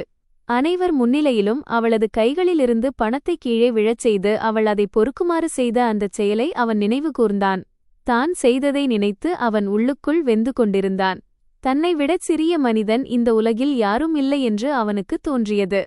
அவனது பல கோடி சொத்துக்களும் வெற்றியும் இப்போது ஒரு பெரிய பாரத்தைப் போல அவனுக்கு தெரிந்தன. மறுநாள் காலை சூரிய ஒளி அவனது பிரம்மாண்டமான படுக்கையறைக்குள் நுழைந்தபோது முந்தைய இரவு நடந்த அனைத்தும் ஏதோ ஒரு பாதியில் நின்ற கனவு போல தெரிந்தன. ஆனாலும் தாமதிக்காமல் தன் செயலாளரை அழைத்து கடந்த 5 ஆண்டுகளில் நந்தினியின் முழு வரலாற்றையும் கண்டுபிடி. ஒரு தகவல் கூட விடுபடக்கூடாது என்று கராராக கூறினான். அந்த இரவுக்குப் பிறகு நந்தினிக்கு என்ன நடந்தது, அவள் எப்படி இந்த நிலைக்கு வந்தாள் என்பதை அவன் அறிய விரும்பினான். அவனுக்குள் இருந்த அந்த உறுதியான தொழிலதிபர் எங்கோ தொலைந்து போயிருந்தார். அவருக்கு பதிலாக எவ்விலையும் கொடுத்து உண்மையை அறியத் துடிக்கும் ஒரு உடைந்த காதலன் மட்டும் நின்றிருந்தான். நாள் முழுவதும் அலுவலகத்தில் விராஜின் கவனம் வேலையில் இல்லை. நந்தினி எப்போது பிட்சாவுடன் வருவாள் என்று அவன் அடிக்கடி கடிகாரத்தை பார்த்து கொண்டிருந்தான். ஆனால் அன்று நந்தினி வரவில்லை. அவளுக்கு பதிலாக வேறொரு பையன் வந்திருந்தான். நந்தினிக்கு உடல்நிலை மிகவும் மோசமாக இருப்பதாக அவன் சொன்னான். இதை கேட்டதும் விராஜின் இதயம் சுருங்கியது. தான் கொடுத்த மன உளைச்சலால்தான் இந்த நிலை ஏற்பட்டிருக்குமோ என்று அவன் அஞ்சினான். யாரிடமும் சொல்லாமல் அங்கிருந்து உடனே கிளம்பினான். அவன் மீண்டும் அந்த சேரிக்கு சென்றபோது பகல் வெளிச்சத்தில் அந்த இடத்தின் அவலம் இன்னும் பயங்கரமாக தெரிந்தது. மக்கள் அவனது விலையுயர்ந்த காரையும் அவனையும் ஆச்சரியமாக பார்த்தனர். ஆனால் விராஜுக்கு எதை பற்றியும் கவலையில்லை. அவனுக்கு நந்தினியை சென்றடைய வேண்டும் என்பது மட்டுமே நோக்கமாக இருந்தது. நந்தினி ஒரு கிழிந்த பாயில் படுத்திருந்த அந்த சிறிய அறைக்கு அவன் நேராகச் சென்றான். அதிக காய்ச்சலால் அவளது உடல் முழுவதும் நடுங்கிக் கொண்டிருந்தது. அவள் கண்கள் மூடிய நிலையில் மயக்கத்தில் ஏதோ உளறிக் கொண்டிருந்தாள். அவள் சொன்ன வார்த்தைகளைக் கேட்டதும் விராஜின் இதயம் துடித்தது. விராஜ், விராஜ், என்னை மன்னித்து விடு. நான் இவை அனைத்தையும் உனக்காகத்தான் செய்தேன். இதைக் கேட்டதும் விராஜின் காலடியில் இருந்த பூமி நழுவியது போன்ற உணர்வு ஏற்பட்டது. அவன் மெதுவாக நந்தினியின் கையை தன் கையில் எடுத்தான். அவளது கை காய்ச்சலால் தகித்தது. விராஜின் கண்களிலிருந்து கண்ணீர் துளித்து அவள் கையின் மேல் விழுந்தது. அவன் என்ன செய்வதென்று புரியாமல் திகைத்தான். எப்படியாவது நந்தினியை இந்த நரகத்திலிருந்து வெளியேற்றி அவளை பாதுகாப்பாக வைத்திருக்க வேண்டும் என்பது மட்டுமே அவன் மனதில் இருந்தது. கடந்த 5 ஆண்டுகளாகத்தான் ஒரு தவறான புரிதலில் வாழ்ந்ததையும் அந்த வெறுப்பை தன் இதயத்தில் வளர்த்து வந்ததையும் அவன் உணர்ந்தான். அவன் உடனடியாக தனது தனிப்பட்ட மருத்துவருக்கு ஃபோன் செய்து 1 நிமிடம் கூட வீணாக்காமல் இந்த முகவரிக்கு வரும்படி கட்டளையிட்டான். அவன் அறைக்கு வெளியே நின்று அந்த அழுக்கடைந்த தெருவை பார்த்தபடி தான் எவ்வளவு பெரிய பாவம் செய்துவிட்டேன் என்று தன்னைத்தானே நொந்து கொண்டான். சுற்றிலும் மக்கள் கூடியிருந்தனர். ஆனால் விராஜின் கவனம் எவர் மீதும் இல்லை. அவன் நந்தினி சுயநினைவுக்கு வருவதற்காக காத்திருந்தான். உண்மையான செல்வம் பணம் அல்ல, ஒரு மனிதனின் குணம்தான் என்பதை அவன் முதன்முறையாக புரிந்து கொண்டான். நந்தினி தனது கடைசி மூச்சு வரை அந்த குணத்தை காப்பாற்றியிருந்தாள். சிறிது நேரத்தில் மருத்துவர் வந்து நந்தினியை பரிசோதித்தார். அளவுக்கு அதிகமான உழைப்பு மற்றும் ஊட்டச்சத்து குறைபாடுதான் அவளது உடல்நிலை மோசமானதற்கு காரணம் என்று மருத்துவர் கூறினார். உலகின் சிறந்த மருந்துகளை கொடுங்கள், அவளது கவனிப்பில் எந்த குறையும் இருக்கக்கூடாது என்று விராஜ் மருத்துவரிடம் கூறினான். பிறகு அவன் அங்கிருந்த தரையிலேயே அமர்ந்தான். அவனது விலையுயர்ந்த ஆடையைப் பற்றிய கவலை அவனுக்கு இல்லை. அவன் நந்தினியின் வெளிரிப்போன முகத்தையே பார்த்து கொண்டிருந்தான். அந்த நொடியில் தனது சொத்துக்கள், வெற்றிகள் மற்றும் கர்வம் அனைத்தையும் நந்தினியின் காலடியில் வைக்க தயாராக இருப்பதாக அவனுக்கு தோன்றியது. சிறிது நேரத்திற்குப் பிறகு நந்தினி மெதுவாக கண்களைத் திறந்தாள். முன்னால் விராஜை பார்த்ததும் அவள் கனவு காண்கிறாளோ அல்லது அவளது மரணம் நெருங்கிவிட்டதோ என்று அவளுக்கு தோன்றியது. நீ ஏன் இங்கே வந்தாய்? என்னை என் நிலையில் விட்டுவிடு என்று நந்தினி மிகவும் பலவீனமான குரலில் கூறினாள்.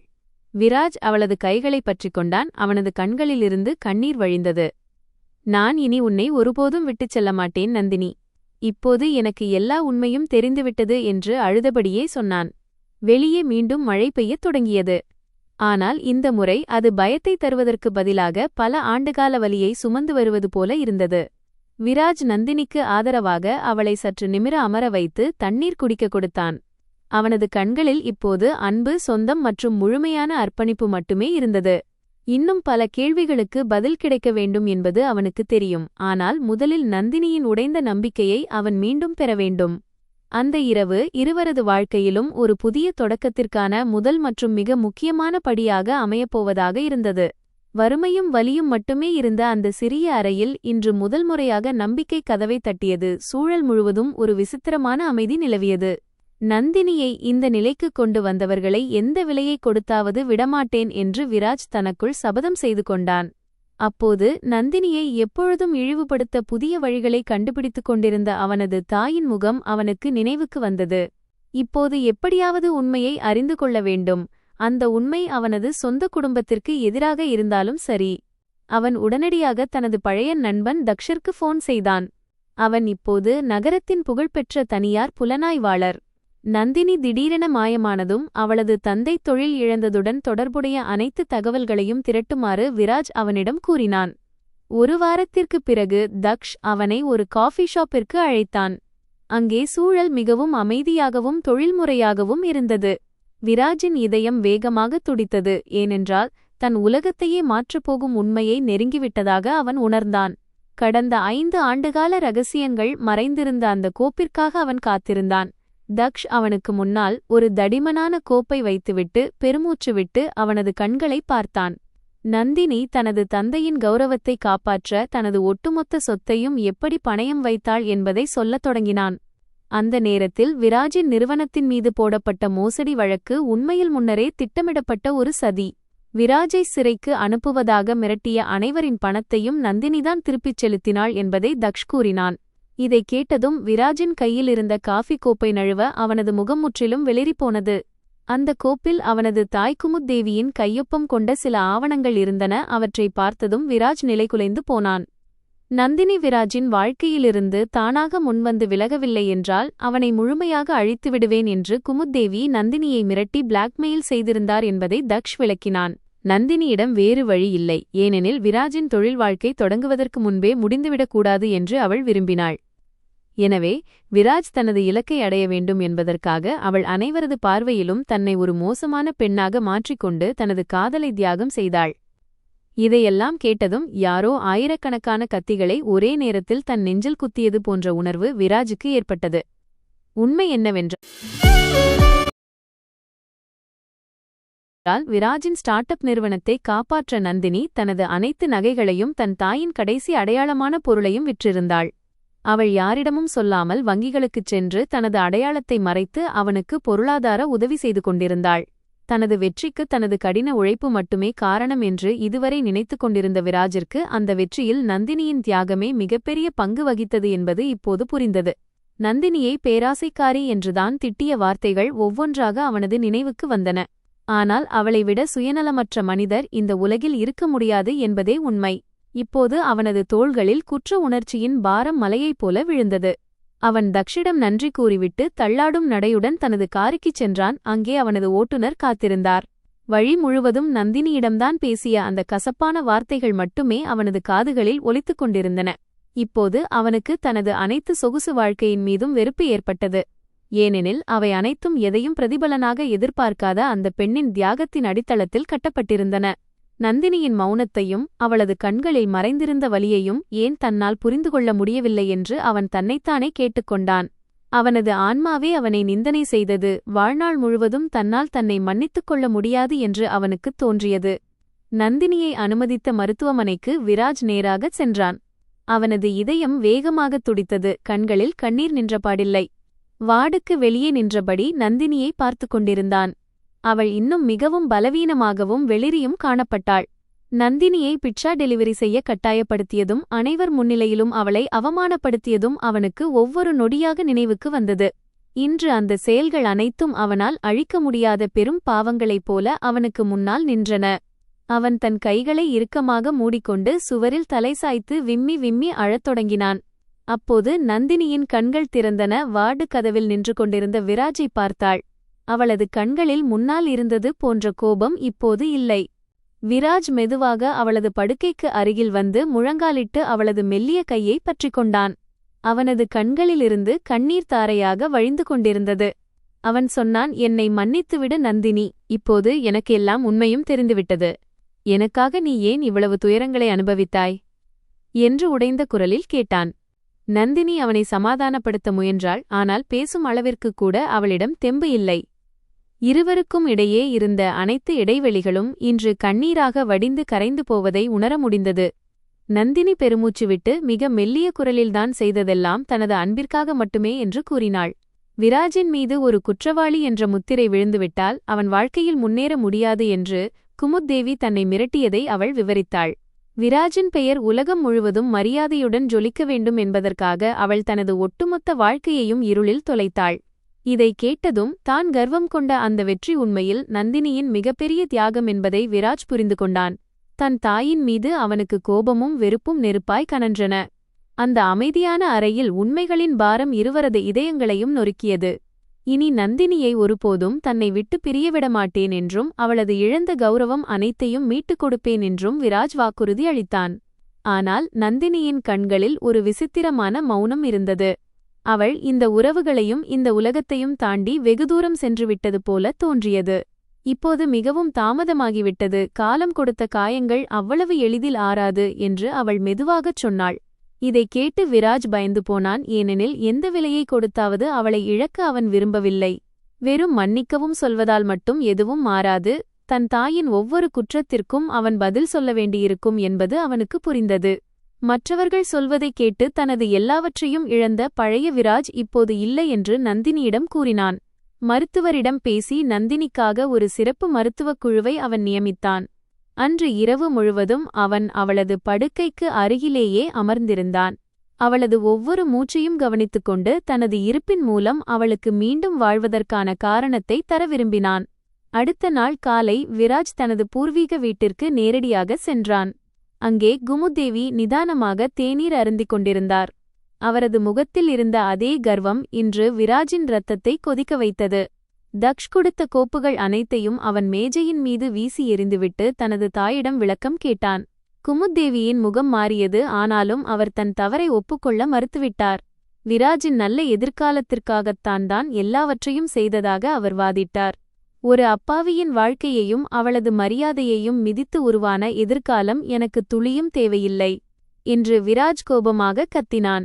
எந்த பெண்ணை நான் இத்தனை ஆண்டுகளாக துரோகி என்று நினைத்தேனோ அவளே எனது மிகப்பெரிய பலமாகவும் உண்மையான பாதுகாவலராகவும் இருந்திருக்கிறாள் என்று அவன் கூறினான். ஆனால் குமுதேவிக்கு இன்னும் எந்த வருத்தமும் இல்லை. அவர் நந்தினியைத்தான் தொடர்ந்து குற்றம் சாட்டிக் கொண்டிருந்தார்.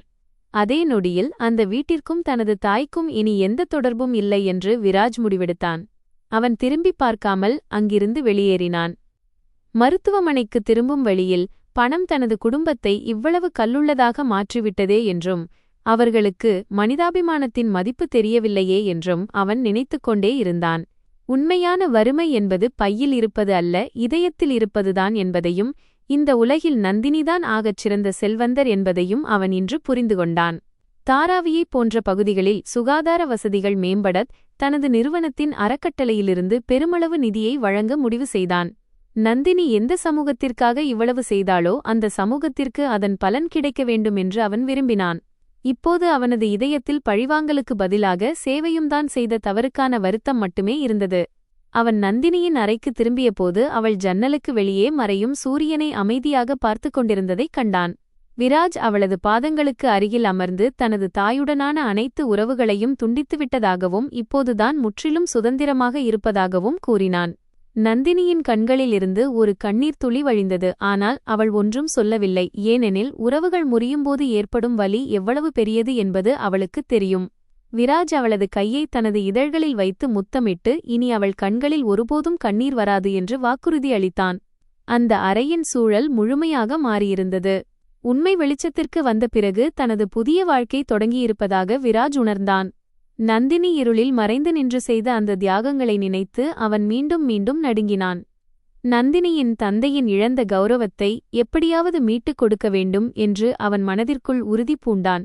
நந்தினிக்காக மட்டுமல்ல, மக்கள் மறந்துவிட்ட அந்த பழைய நினைவுகளுக்கும் அவன் நீதி பெற்றுத்தர விரும்பினான். அன்பின் உண்மையான மதிப்பை புரிந்து கொள்ள முயலும் அவனது வாழ்க்கையின் புதிய பயணம் இப்போது தொடங்கியிருந்தது. நந்தினி மெதுவாக குணமடையத் தொடங்கினாள்.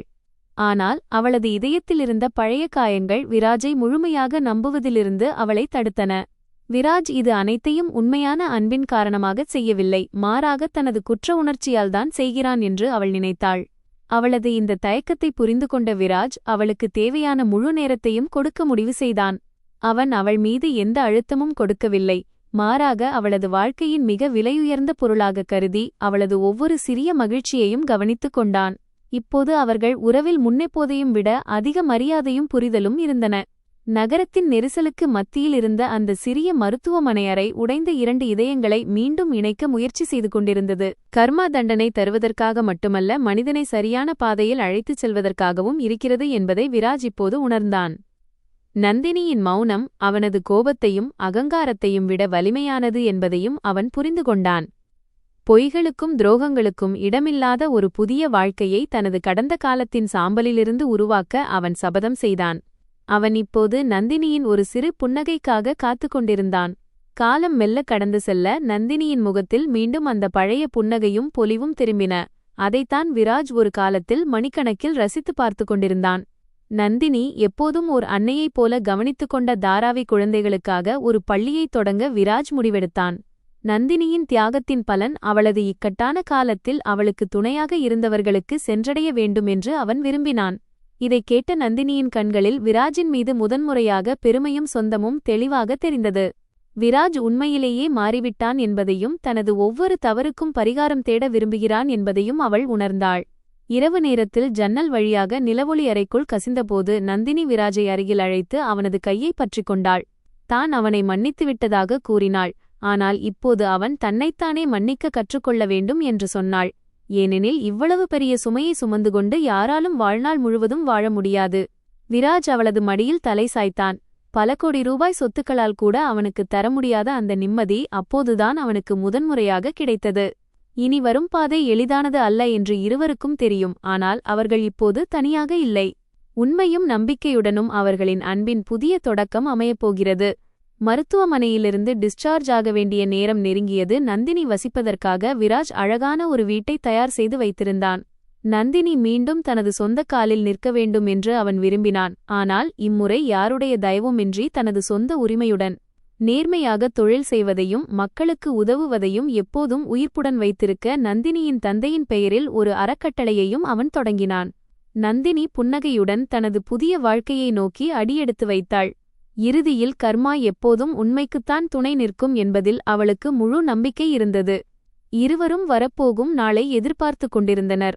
விராஜிற்கும் நந்தினிக்கும் இடையே இப்போது முன்னெப்போதையும் விட அதிக புரிதலும் சொந்தமும் இருந்தது. ஆனால் அப்போது அனைவரையும் உலுக்கும் ஒரு செய்தி வந்தது. குமுத்தேவிக்கு திடீரென மாரடைப்பு ஏற்பட்டதாகவும் அவரது நிலைமை மிகவும் கவலைக்கிடமாக இருப்பதாகவும் தெரிவிக்கப்பட்டது. வீடு முழுவதும் பதற்றமான சூழல் நிலவியது. விராஜிற்குள்ளும் ஒரு விசித்திரமான போராட்டம் நடந்தது. அவன் தனது தாயை வெறுத்தாலும் அவரது நிலைமை அவனை பாதித்தது. ஆனால் அவர் கடைசியில் அவனது தாய், அந்த இரத்த பந்தம் அவனை மீண்டும் மீண்டும் அவர் பக்கம் இழுத்தது. விராஜின் கண்களில் இருந்த அந்த பதற்றத்தை நந்தினி உணர்ந்து கொண்டாள். ஒரு நிமிடம் கூட வீணாக்காமல் அவனை தன் தாயிடம் செல்லச் சொன்னாள். இக்கட்டான நேரங்களில் வெறுப்பை விட மனிதாபிமானமே உயர்ந்தது என்று அவள் அவனுக்கு விளக்கினாள்.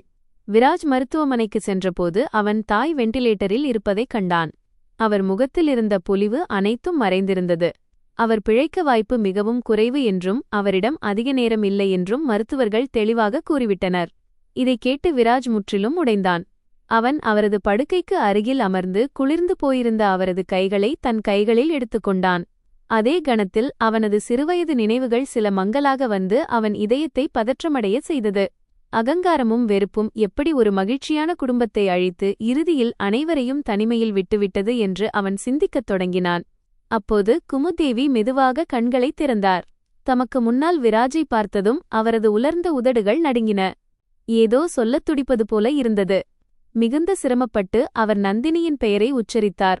இதைக் கேட்டதும் விராஜின் இதயத்துடிப்பு அதிகரித்தது. தனது கடைசி நேரத்தில் அவர் தனது பாவங்களின் சுமையை இறக்கி வைக்க விரும்புகிறார் என்பதை அவன் புரிந்து கொண்டான். குமுத்தேவி அழுதபடி நந்தினியை கட்டாயப்படுத்தியது தான்தான் என்றும் நந்தினியின் தந்தையை அழித்ததற்கு பின்னால் இருந்ததும் தந்திரம்தான் என்றும் ஒப்புக்கொண்டார். நந்தினி ஒருபோதும் தனக்கு எதிராக எதையும் சொல்லவில்லை. ஏனெனில் அவள் விராஜின் மகிழ்ச்சியையும் அவனது மரியாதையையும் மட்டுமே காப்பாற்ற விரும்பினாள் என்பதையும் அவர் தெரிவித்தார். நந்தினியைப் போன்ற ஒரு பெண் இந்த உலகில் மீண்டும் கிடைக்க மாட்டாள் என்று கண்ணீருடன் அவர் கூறினார். ஆனால் தனது பொறாமையிலும் கர்வத்திலும் அவரைத்தான் தள்ளிவிட்டதாக வருந்தினார். கர்மா தனது கணக்கை சரியாக முடித்துவிட்டது என்பதை விராஜ் உணர்ந்தான். அவன் செய்த கர்மாவால் ஏற்பட்ட நெருப்பில் அவனது தாயை இப்போது எரிந்து கொண்டிருந்தார். அவன் உடனடியாக நந்தினியை அறைக்குள் அழைத்தான். அப்போதுதான் தன் தாயின் கண்களில் தெரியும் உண்மையான வருத்தத்தை அவள் காண முடியும் என்று அவன் கருதினான். நந்தினி அறைக்குள் வந்தாள். ஒன்றும் சொல்லாமல் குமுத்தேவியின் நெற்றியில் தன் கையை வைத்தாள். அவளது இதயத்தில் கோபமோ அல்லது எந்த புகாரோ இல்லை. நந்தினியின் இந்த மகத்துவத்தைக் கண்டு குமுத்தேவியின் கண்களிலிருந்து கண்ணீர் தாரையாக வழிந்தது. அவர் நந்தினியின் இரு கைகளையும் இறுக்கமாக பற்றிக்கொண்டு அழுகையுடனே மன்னிப்பு கேட்கத் தொடங்கினார். அவர் மனதார தன்னை மன்னித்துவிட்டால் தனது பாவங்களிலிருந்து தனக்கு சிறு விடுதலை கிடைக்கும் என்று அவர் கூறினார். அம்மா, கர்மா தனது வழியைத்தானே தேடிக்கொள்ளும். நான் உங்களை எப்போதோ மன்னித்துவிட்டேன் என்று மட்டுமே நந்தினி கூறினாள். ஒரு காலத்தில் மிகப்பெரிய சாம்ராஜ்யத்தை ஆண்ட அந்த பெண் இப்போது தனது தோல்வியை ஒப்புக்கொண்ட அந்த மருத்துவமனை அறையில் ஒரு மௌனம் நிலவியது. மரணத்திற்கு முன்னால் பணமும் அதிகாரமும் எவ்வளவு சிறியவை என்பதை விராஜ் அன்று புரிந்துகொண்டான். இறுதியில் ஒரு மனிதன் தனது கர்மாவோடு மட்டுமே எஞ்சியிருக்கிறான். குமுத்தேவி விராஜின் கையை நந்தினியின் கையில் வைத்துவிட்டு நிரந்தரமாக தனது கண்களை மூடிக்கொண்டார். அவருக்கு இறுதியாக நிம்மதி கிடைத்தது போல இருந்தது. அதே நொடியில் வெறுப்பின் நீண்ட பயணம் முடிவுக்கு வந்தது. ஆனால் அது பின்னால் ஒரு ஆழ்ந்த சோகத்தை விட்டுச் சென்றது. இறுதிச் சடங்குகளுக்குப் பிறகு நந்தினியிடம் விராஜ் அவர்கள் இருவரும் வேண்டுமானால் மீண்டும் தங்கள் பழைய ஆடம்பரமான வாழ்க்கைக்கு திரும்பலாம் என்றும் அங்கேயெல்லாம் பழையபடி இருக்கும் என்றும் கூறினான். ஆனால் நந்தினி அவனை பார்த்து மிகவும் அமைதியாக தலையசைத்து மறுத்துவிட்டாள். இந்த விஷயம் விராஜின் இதயத்தை ஆழமாக தைத்தது. தான் இனி அந்த பழைய நந்தினி அல்ல, வசதிகளுக்கு பழகியவள் அல்ல, தனது உழைப்பின் மீது நம்பிக்கை இல்லாதவளும் அல்ல என்று நந்தினி கூறினாள். இப்போது அவள் எப்படி இருக்கிறாளோ அப்படியே அதில் மகிழ்ச்சியாக இருக்கிறாள். ஏனென்றால் இந்த பயணம்தான் அவளுக்கு உண்மையை உணர வைத்தது. செல்வம் நமது காதலை எரித்துவிட்டது என்றும், மனிதாபிமானம் பெரும்பாலும் அழிந்து போகும் அந்த நெருப்பிற்கு அருகில் மீண்டும் செல்லதான் விரும்பவில்லை என்றும் அவள் விராஜிடம் கூறினாள். விராஜின் அதிகாரமும் பணமும் இந்த அமைப்பில் தினமும் நசுக்கப்படும் மக்களுக்கு பயன்பட வேண்டும் என்று அவள் அறிவுறுத்தினாள். தனது வெற்றியை தனக்காக மட்டுமல்ல, மற்றவர்களின் காயங்களை ஆற்றுவதற்காகவும் விராஜ் பயன்படுத்த வேண்டுமென்று அவள் விரும்பினாள். நந்தினியின் சிந்தனை தன்னை விட மிக உயரத்தில் இருப்பதை விராஜ் புரிந்து கொண்டான். எப்படியாவது தன்னுடன் இருக்குமாறு அவளிடம் அவன் கேட்டுக்கொண்டான். வாழ்க்கை எப்படி இருந்தாலும் சரி, இனி அவன் தனியாக இருக்க விரும்பவில்லை. கர்மாவுக்கான கணக்கை ஒவ்வொருவரும் தங்களுக்குள் தீர்த்து கொள்ள வேண்டும் என்றும், அவனும் தனது பாதையை நேர்மையுடன் சுயமாக அமைக்க வேண்டும் என்றும் நந்தினி புன்னகையுடன் கூறினாள். தான் தாராவியில் செய்யும் தனது சிறிய சேவையை தொடர்ந்து செய்வேன் என்றும், அவன் ஒருபோதும் வழிதவறாமல் இருக்கத் தேவைப்படும்போது அவனுக்கு சரியான பாதையை காட்டுவேன் என்றும் அவள் சொன்னாள். அவர்களுக்கிடையே இப்போது ஒரு உறவு உருவானது. அது ஒன்றாக இருப்பதை விடவும் ஆழமானது. தனது தாயின் உயில் முழுவதையும் ஒரு தொண்டு நிறுவனத்திற்கு வழங்க விராஜ் முடிவு செய்தான். அதற்கு நந்தினி ஃபவுண்டேஷன் என்று பெயரிட்டான். இந்த பெயரில் ஆயிரக்கணக்கான சிறுமிகளுக்கு கல்வியும் பாதுகாப்பும் கிடைக்க வேண்டும் என்று அவன் விரும்பினான். இதனால் இனி யாருடைய வாழ்க்கையும் இப்படி வீணாக கூடாது. அவனது இந்த முடிவை நந்தினி மனதார பாராட்டினாள். முதன்முறையாக அவனை ஒரு உண்மையான நண்பனாக கட்டித் தழுவிக்கொண்டாள். இப்போது அவர்களின் காதல், விருப்பம் மற்றும் உரிமைகளைத் தாண்டி சமூக நலனின் ஒரு பகுதியாக மாறியிருந்தது. காலப்போக்கில் விராஜ் முழுமையாக மாறினான். தனது சொகுசு கார்களையும் விலையுயர்ந்த மோகங்களையும் கைவிட்டு எளிமையான வாழ்க்கையை மேற்கொள்ளத் தொடங்கினான். இப்போது அவன் அடிக்கடி மாலையில் நந்தினியுடன் சேரிகளுக்குச் சென்று அங்கிருந்த குழந்தைகளின் கல்விக்காக தரையில் அமர்ந்து திட்டங்களை வகுத்தான். அந்த தூசியிலும் இரைச்சலிலும் அவனுக்கு கிடைத்த நிம்மதி தனது விலையுயர்ந்த அலுவலகத்தில் கூட அவனுக்கு கிடைத்ததில்லை. நந்தினியை பார்க்கும்போது அவனது நெஞ்சு பெருமையால் நிறைந்திருந்தது. ஏனெனில் அவனது வாழ்க்கையை மாற்றிய மிக முக்கியமான காரணம் அவள்தான். விராஜின் இந்த மாற்றத்தைக் கண்டு சமூகத்தினர் ஆச்சரியமடைந்தனர். பலர் அவனை பித்தன் என்று கூட கூறத் தொடங்கினர். ஆனால் இப்போது எதைப்பற்றியும் அவனுக்கு கவலையில்லை. தனது வாழ்க்கையின் மிக முக்கியமான ஆண்டுகளை வெறுப்பில் வீணடித்துவிட்டேன் என்பதும், மீதமுள்ள வாழ்க்கையை அன்பு மற்றும் நற்பணிகளுக்காகவே வாழ வேண்டும் என்பதும் அவனுக்கு தெரியும். அவன் நந்தினிக்காக ஒரு சிறிய வீட்டை கட்டிக் கொடுத்தான். ஆனால் நந்தினி அதையும் ஆதரவற்ற குழந்தைகள் வசிப்பிடமாக மாற்றிவிட்டாள். இதனால் தலைக்கு மேல் கூரை இல்லாதவர்களுக்கு ஒரு வீடு கிடைத்தது. அவர்களின் இந்த தனித்துவமான கூட்டு முயற்சி முழு மும்பையிலும் பேச்சாக மாறியது. ஒரு இரவு இருவரும் கடற்கரையில் அமர்ந்திருந்தபோது தன் பழைய வசதியான வாழ்க்கை நினைவுக்கு வரவில்லையா என்று விராஜ் நந்தினியிடம் கேட்டான். நந்தினி லேசாக புன்னகைத்துவிட்டு, ஒரு மனிதனின் இதயத்தில் அமைதி இருக்கும்போது வெளிப்படையான ஜொலிப்புகளுக்கு எந்த மதிப்பும் இருப்பதில்லை என்று கூறினாள். கர்மா அளித்த பலன்தான் தன்னை இதுவரை கொண்டு வந்திருக்கிறது என்றும், இந்த முழு பயணத்திற்கும் அவள் கடவுளுக்கு மனதார நன்றி கூறுவதாகவும் சொன்னாள். நந்தினி தனக்கு இழைக்கப்பட்ட துரோகத்தையே தனது மிகப்பெரிய பலமாக மாற்றிக்கொண்டதை விராஜ் இப்போது புரிந்து கொண்டான். அப்போது மீண்டும் மெல்லிய மழை பெய்யத் தொடங்கியது. ஆனால் இந்த முறை நந்தினி மழையிலிருந்து தப்பிக்க ஓடவில்லை. மாறாக தன் கைகளை விரித்து அந்த துளிகளை சிரித்தபடி ரசித்தாள். இதே போன்ற மழையில்தான் விராஜின் வீட்டிற்கு பிட்சா டெலிவரி செய்யச் சென்றதையும் அவமானப்பட்டு திரும்பியதையும் அவள் நினைவு கூர்ந்தாள். ஆனால் இன்று அவளது இதயத்தில் அந்த விஷயத்தைப் பற்றிய கசப்பு எதுவும் எஞ்சியிருக்கவில்லை. அதற்கு பதிலாக மன்னிப்பும் மனிதாபிமானமும் மட்டுமே இருந்தன. அதுவே அவளை முன்பை விட அழகாக காட்டியது. விராஜ் அவளை பார்த்து கொண்டிருந்தான். அவனுக்கு முன்னால் ஏதோ ஒரு புனித நதி ஓடுவது போல தெரிந்தது. விராஜ் தைரியத்தை வரவழைத்துக் கொண்டு மெதுவாக கேட்டான், நந்தினி, நீ என்னை உன்னுடையவனாக ஏற்கும் நாள் என்றாவது வருமா? நந்தினி அவனது கையை பிடித்துக்கொண்டு புன்னகையுடன் சொன்னாள், எந்த நாளில் நீ உன்னை முழுமையாக மன்னித்துக் கொள்கிறாயோ அந்த நாளில் நானும் உன்னை ஏற்றுக்கொள்வேன். காதலில் சமநிலை மிக முக்கியம் என்றும், நீ உனக்குள் இருக்கும் குற்ற உணர்வை அன்பாக மாற்ற வேண்டியது இன்னும் பாக்கி இருக்கிறது என்றும் அவள் கூறினாள். நந்தினியின் இந்த வார்த்தைகள் விராஜின் இதயத்தில் ஆழமாக பதிந்தன. அதே நொடியில் தன்னை முழுமையாக மாற்றிக்கொள்வதாக அவன் உறுதி பூண்டான். குமுத்தேவியின் மறைவுக்குப் பிறகு அவர்களின் பெரிய மாளிகை முற்றிலும் வெறுமையாகிவிட்டது. விராஜ் அந்த மாளிகையை இப்போது ஒரு சமூக மையமாக மாற்றிவிட்டான்.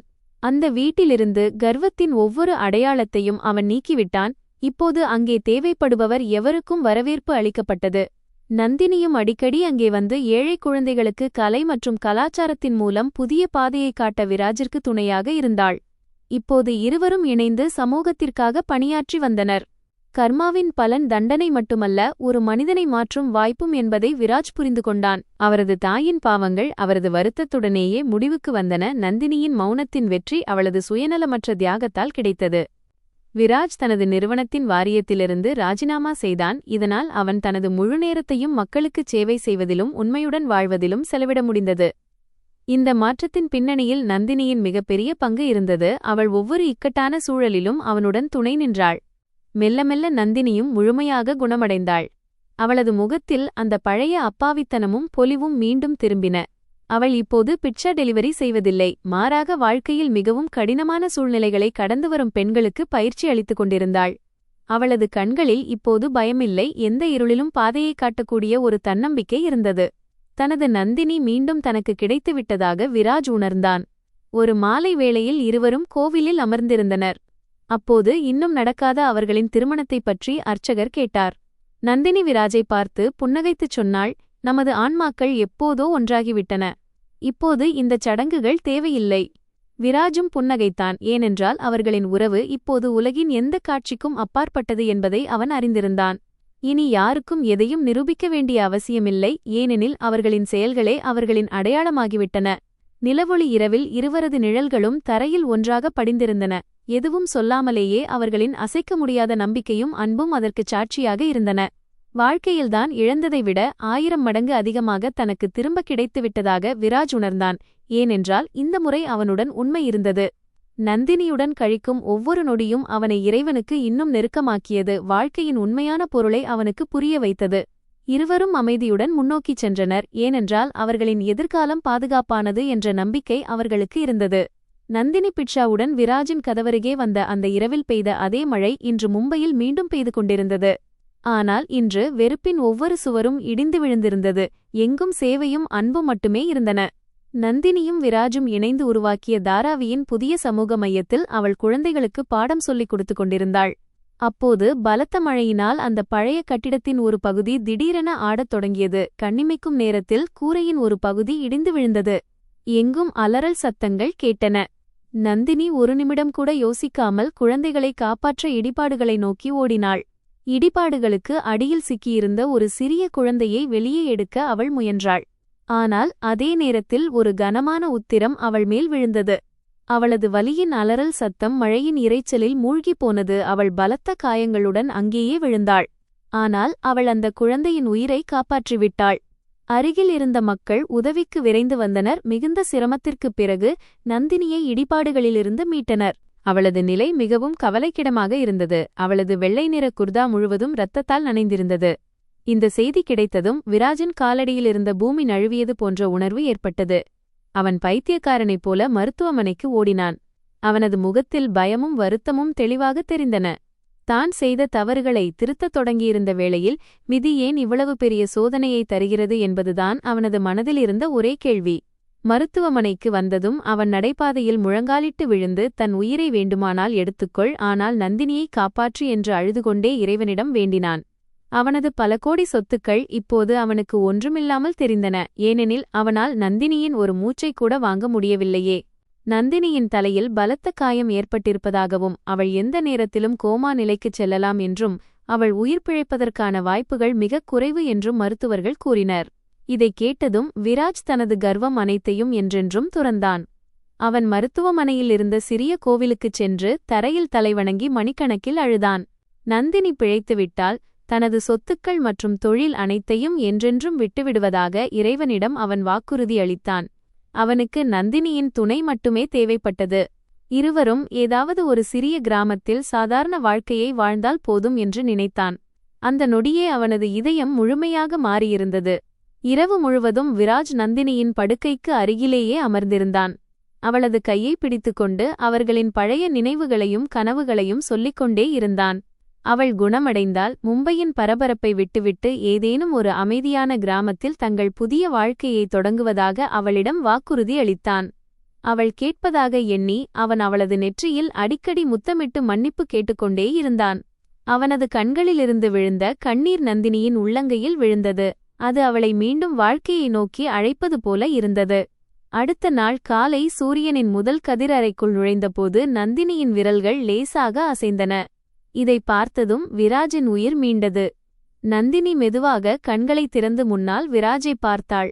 பல நாட்களாக தன்னைத்தானே கவனிக்காதது போல அவன் இருந்தான். ஆனால் அவனது கண்களில் நந்தினியின் மீது எல்லையற்ற அன்பு மட்டுமே இருந்தது. விராஜ் உடனடியாக மருத்துவரை அழைத்தான். ஏதோ ஒரு அதிசயம் போல நந்தினியின் உடல்நிலை வேகமாக தேறத் தொடங்கியது. இதைக் கண்ட அனைவரும் ஆச்சரியப்பட்டனர். நந்தினி மிகவும் மெல்லிய குரலில் விராஜிடம், இனி அழுவதை நிறுத்து, ஏனெனில் உனது வேண்டுதல் இறுதியில் நிறைவேறிவிட்டது என்றாள். மருத்துவமனையிலிருந்து வீடு திரும்பிய பிறகு தான் அளித்த வாக்குறுதியின்படி சிங்கானியா குழுமத்தின் தலைவர் பதவியை விராஜ் என்றென்றும் துறந்து அனைத்து பொறுப்புகளையும் தொழில்முறை மேலாளர்களிடம் ஒப்படைத்தான். தனது ஆடம்பரமான மற்றும் பகட்டான வாழ்க்கைக்கு அவன் விடை கொடுத்துவிட்டு நந்தினியுடன் ஒரு சிறிய மலை கிராமத்தில் குடியேற முடிவு செய்தான். அங்கே இருவரும் இணைந்து ஒரு சிறிய பள்ளிக்கூடத்தையும் மருத்துவமனையையும் தொடங்கினார்கள். ஏழை மற்றும் தேவையுள்ள மக்களுக்கு உதவுவதில் அவர்கள் தங்கள் முழு நேரத்தையும் செலவிடத் தொடங்கினார்கள். இப்போது அவர்களிடம் விலையுயர்ந்த கார்கள் இல்லை, ஆனால் அவர்களின் முகத்தில் இருந்த அந்த நிம்மதிக்கு உலகின் எந்த செல்வமும் ஈடாகாது. கிராமத்தின் அந்த சிறிய வீட்டின் பால்கனியில் அமர்ந்து இருவரும் அடிக்கடி மறையும் சூரியனை பார்த்து தங்கள் கடந்த கால போராட்டங்களை நினைவுகூர்வார்கள். நந்தினி இப்போது முன்னிருந்த நந்தினி இல்லை. பணம் அல்லது புகழை விட இதயத்தின் அமைதியை மட்டுமே விரும்பும் ஒரு மனிதராக அவள் மாறியிருந்தாள். இப்போது அது அவளுக்கு கிடைத்துவிட்டது. உண்மையான செல்வம் பெரிய அரண்மனைகளில் இல்லை, ஒருவருடைய கண்ணீரை துடைப்பதிலும் அவருடன் எளிமையாக வாழ்வதிலுமே இருக்கிறது என்பதை விராஜும் இப்போது புரிந்து கொண்டான். அவர்களின் காதல் இப்போது ஒரு முன்மாதிரியாக மாறியிருந்தது. அது வெறுப்பின் ஒவ்வொரு பொறிப்பையும் என்றென்றும் அணைத்துவிட்டது. ஒருநாள் நந்தினி புன்னகையுடன் விராஜிடம் தனது பழைய பகட்டான உலகம் நினைவுக்கு வருகிறதா என்று கேட்டாள். விராஜ் பதில் சொல்வதற்கு பதிலாக அவளைத் தன் கைகளில் அணைத்துக்கொண்டு புன்னகையுடன் சொன்னான், இந்த மண்ணின் சிறிய வீட்டில் உன்னுடன் எனக்கு கிடைத்த நிம்மதி சொர்க்கத்தில் கூட எனக்கு கிடைக்காது. கர்மாவின் கணக்கு முழுமையாக முடிந்துவிட்டது. அவர்களின் பொறுமை, தியாகம் மற்றும் உண்மையான அன்பிற்கு அவர்களுக்கு மிக அழகான பலன் கிடைத்திருந்தது. இனிவரும் வாழ்க்கை எளிதானது அல்ல என்று இருவருக்கும் தெரியும். ஆனால் இப்போது அவர்களிடம் ஒருவருக்கொருவர் இருந்த நம்பிக்கையும் உண்மையான அன்பின் பலமும் இருந்தது. கண்கள் இமைக்கும் நேரத்தில் பல ஆண்டுகள் கடந்துவிட்டன. அந்த சிறிய கிராமத்தில் செழிப்பின் புதிய அலை வீசியது. இதைக் கண்டு ஒவ்வொருவரின் இதயமும் மகிழ்ச்சியால் நிறைந்திருந்தது. நந்தினியும் விராஜும் இப்போது வெறும் கணவன் மனைவியாக மட்டும் இருக்கவில்லை, அந்த பகுதி முழுவதும் வாழும் கடவுளாக அவர்கள் மாறிப்போயிருந்தனர். ஏனென்றால் தேவைப்படுபவர் எவருக்கும் உதவ அவர்கள் எப்போதும் முதலில் நின்றார்கள். பிட்சா டெலிவரி செய்த அந்த இரவு இப்போது ஒரு மங்கலான நினைவாக மட்டுமே எஞ்சியிருந்தது. ஆனால் அது அவர்களின் வாழ்க்கையின் அர்த்தத்தையே மாற்றிவிட்டது. காதல் உண்மையானதாக இருந்தால் அது மனிதனுக்கு உலகின் ஒவ்வொரு தீமையையும் எதிர்த்து போராடும் சக்தியை தருகிறது என்பதையும் மீண்டும் வாழக் கற்றுக் கொடுக்கிறது என்பதையும் அவர்கள் நிரூபித்தார்கள். ஒரு மாலை வேளையில் இருவரும் கடற்கரையில் உலாவிக் கொண்டிருந்தபோது நந்தினியின் கையை பிடித்துக்கொண்டு, உண்மையாகவே விதியின் விளையாட்டு எவ்வளவு விசித்திரமானது மற்றும் அழகானது என்று விராஜ் கூறினான். நந்தினி புன்னகைத்து தன் தலையை விராஜின் தோளில் சாய்த்தாள். அவளது கண்களில் வரும் காலத்தைப் பற்றிய ஆயிரக்கணக்கான பொன்னான கனவுகள் மின்னிக் கொண்டிருந்தன. கல்லூரியின் அந்த அப்பாவித்தனமான நாட்களை நினைவுபடுத்தும் மல்லிகைப்பூவின் அதே பழைய மணம் காற்றில் கலந்திருந்தது. இன்று அவர்கள் உண்மையாகவே செல்வந்தர்களாக இருந்தார்கள். ஏனென்றால் அவர்களிடம் திருப்தி, அன்பு மற்றும் ஒருவருக்கொருவர் சுயநலமற்ற துணை எப்போதும் இருந்தது. கடந்த காலத்தின் கசப்புகள் அனைத்தும் இப்போது மறைந்துவிட்டன. அவர்களுக்கு முன்னால் இருந்த பாதை மலர்களால் அலங்கரிக்கப்பட்டது போல தெரிந்தது. விராஜ் தனது டைரியில் எழுதினான், ஒரு மனிதன் தனது செல்வத்தால் அல்ல, தனது செயல்களால் மட்டுமே உயர்கிறான். இதுவே எனது வாழ்க்கையின் மிகப்பெரிய உண்மை. நந்தினியின் முகத்தில் இருந்த புன்னகை இப்போது அவனுக்கு உலகின் மிகப்பெரிய பரிசாக மாறியிருந்தது. அதை ஒருபோதும் தன் கண்களை விட்டு விலக அவன் விரும்பவில்லை. இருவரும் அமைதியாக தங்கள் சிறிய குடிசையை நோக்கி நடந்தனர். அங்கே அன்பின் தீபம் எப்போதும் போல எரிந்து கொண்டிருந்தது. விதி அவர்களை இணைத்தது, பிறகு பிரித்தது. இறுதியில் உண்மை மற்றும் தர்மத்தின் வெற்றி நிச்சயம் என்ற இடத்தில் அவர்களை கொண்டு வந்து நிறுத்தியது. நந்தினியின் போராட்டம் மற்றும் விராஜ் அகங்காரத்திலிருந்து அர்ப்பணிப்பு வரை மேற்கொண்ட பயணம் இப்போது முழுமையடைந்து ஒவ்வொரு மனிதனுக்கும் ஒரு உத்வேகமாக மாறியது. செல்வம் சேர்க்கும் ஓட்டத்தில் தங்கள் மனிதாபிமானத்தையும் உறவுகளையும் பின்னுக்குத் தள்ளும் அனைவருக்கும் அவர்களின் கதை ஒரு பாடமாக இருந்தது. அன்பே மரணத்தையும் வெல்லக்கூடிய இறுதி உண்மை, அது எப்போதும் அழியாதது. கிராமத்து குழந்தைகள் நந்தினியை அக்கா என்றும் விராஜை அண்ணா என்றும் அழைத்தனர். அவர்களின் வீடு எப்போதும் சிரிப்பு, மகிழ்ச்சி மற்றும் குழந்தைகளின் ஆரவாரத்தால் நிறைந்திருந்தது. விராஜ் அங்கே ஒரு சிறிய நூலகத்தையும் கட்டினான். அங்கு அவன் குழந்தைகளுக்கு சிறந்த மனிதர்களின் ஊக்கமளிக்கும் கதைகளைச் சொல்லி அவர்களும் எதிர்காலத்தில் நல்ல மனிதர்களாக உருவாக வழிவகுத்தான். நந்தினி கிராமத்து பெண்களுக்காக ஒரு தையல் நிலையத்தை தொடங்கினாள். இதனால் அவர்கள் தங்கள் சொந்த காலில் நின்று மரியாதையுடன் வாழ முடிந்தது. அவர்களின் சிறிய உலகம் இப்போது ஒரு பெரிய குடும்பமாக மாறியிருந்தது. அங்கே யாரும் யாருக்கும் அந்நியமானவர்கள் அல்ல. இருண்ட இரவுக்குப் பிறகு வந்த காலை நம்பிக்கையும் ஒளியும் நிறைந்ததாக இருந்தது. அது அனைவரின் வாழ்விலும் புதிய பொலிவை ஏற்படுத்தியது. வாழ்க்கையின் பெரிய துயரங்கள் ஒரு மனிதனை வலிமையாக்கவே வருகின்றன. அப்போதுதான் அவன் உண்மையையும் உறவுகளின் உண்மையான மதிப்பையும் புரிந்து கொள்ள முடியும் என்பதை விராஜும் நந்தினியும் உணர்ந்தனர். கர்மாவின் சக்கரம் இப்போது முழுமையாக நின்று அவர்களை அன்பு, நம்பிக்கை மற்றும் மகிழ்ச்சி மட்டுமே இருந்த அந்த அமைதியான கரையில் கொண்டு சேர்த்திருந்தது. இருவரும் ஒன்றும் சொல்லாமல் ஒருவருக்கொருவர் கண்களை பார்த்து கொண்டே ஆயிரக்கணக்கான சொல்லப்படாத விஷயங்களை புரிந்து கொண்டனர். இந்த கதையின் முடிவு வெறும் முடிவு மட்டுமல்ல, அது ஒருபோதும் முடிவடையாத ஒரு புதிய மற்றும் அழகான தொடக்கம். நந்தினியின் தந்தையின் ஆன்மாவும் மேலிருந்து இதையெல்லாம் பார்த்து தன் மகள் ஒருபோதும் விட்டுக் கொடுக்கவில்லை என்று அவளுக்கு ஆசீர்வாதம் செய்திருக்கும். குமுதேவியின் வருத்தம் பல ஆண்டுகளாக அவர் இதயத்தில் பாரமாக இருந்த பாவங்களிலிருந்து அவரை விடுவித்தது. இப்போது எல்லா இடங்களிலும் ஒளி மட்டுமே இருந்தது. அந்த ஒளியில் விராஜ் மற்றும் நந்தினியின் காதல் என்றென்றும் ஜொலிக்கப் போகிறது. நண்பர்களே, நீங்கள் எந்த நகரத்திலிருந்து எங்கள் கதையை கேட்கிறீர்கள்? இந்த கதை உங்களுக்கு பிடித்திருந்தால் கமெண்ட் மூலம் சொல்லுங்கள். இந்த வீடியோவை லைக் செய்யுங்கள், ஷேர் செய்யுங்கள். மேலும் சேனலை சப்ஸ்கிரைப் செய்ய மறக்காதீர்கள். எனது உழைப்பு உங்களுக்கு பிடித்திருந்தால் சூப்பர் தேங்க்ஸ் மூலம் உங்கள் அன்பையும் ஆதரவையும் காட்டுங்கள். அப்போதுதான் இதுபோன்ற அற்புதமான கதைகளை நான் உங்களுக்காக கொண்டுவர முடியும். இந்த கதை முற்றிலும் கற்பனையானது. இதில் காட்டப்பட்டுள்ள அனைத்து கதாபாத்திரங்கள், நிகழ்வுகள் மற்றும் உரையாடல்கள் பொழுதுபோக்கு மற்றும் உத்வேகம் அளிக்கும் நோக்கத்திற்காக மட்டுமே வழங்கப்பட்டுள்ளன. இது எந்தவொரு உண்மையான நபர், நிறுவனம் அல்லது நிகழ்வுடனும் தொடர்புடையது அல்ல. ஏதேனும் ஒற்றுமை இருந்தால் அது தற்செயலானதாக கருதப்பட வேண்டும். நன்றி. अगर आपको स्टोरी पसंद आई हो तो लाइक, शेयर, सब्सक्राइब करना ना भूलें, क्योंकि ऐसी स्टोरी सिर्फ हमारे चैनल पर आपको सुनने को मिलेगी। अगर आपको स्टोरियाँ सुनना पसंद है तो हमारे चैनल को कर दीजिए सब्सक्राइब। तो मिलते हैं कैसी नेक्स्ट स्टोरी में। और आप कहाँ से हमारी स्टोरी देखते हैं, अपने गाँव, सिटी और शहर का नाम ज़रूर कमेंट करें। हम आपके कमेंट ज़रूर देखेंगे। तो मिलते हैं ऐसे एक स्टोरी के साथ। तो जय हिंद, जय भारत।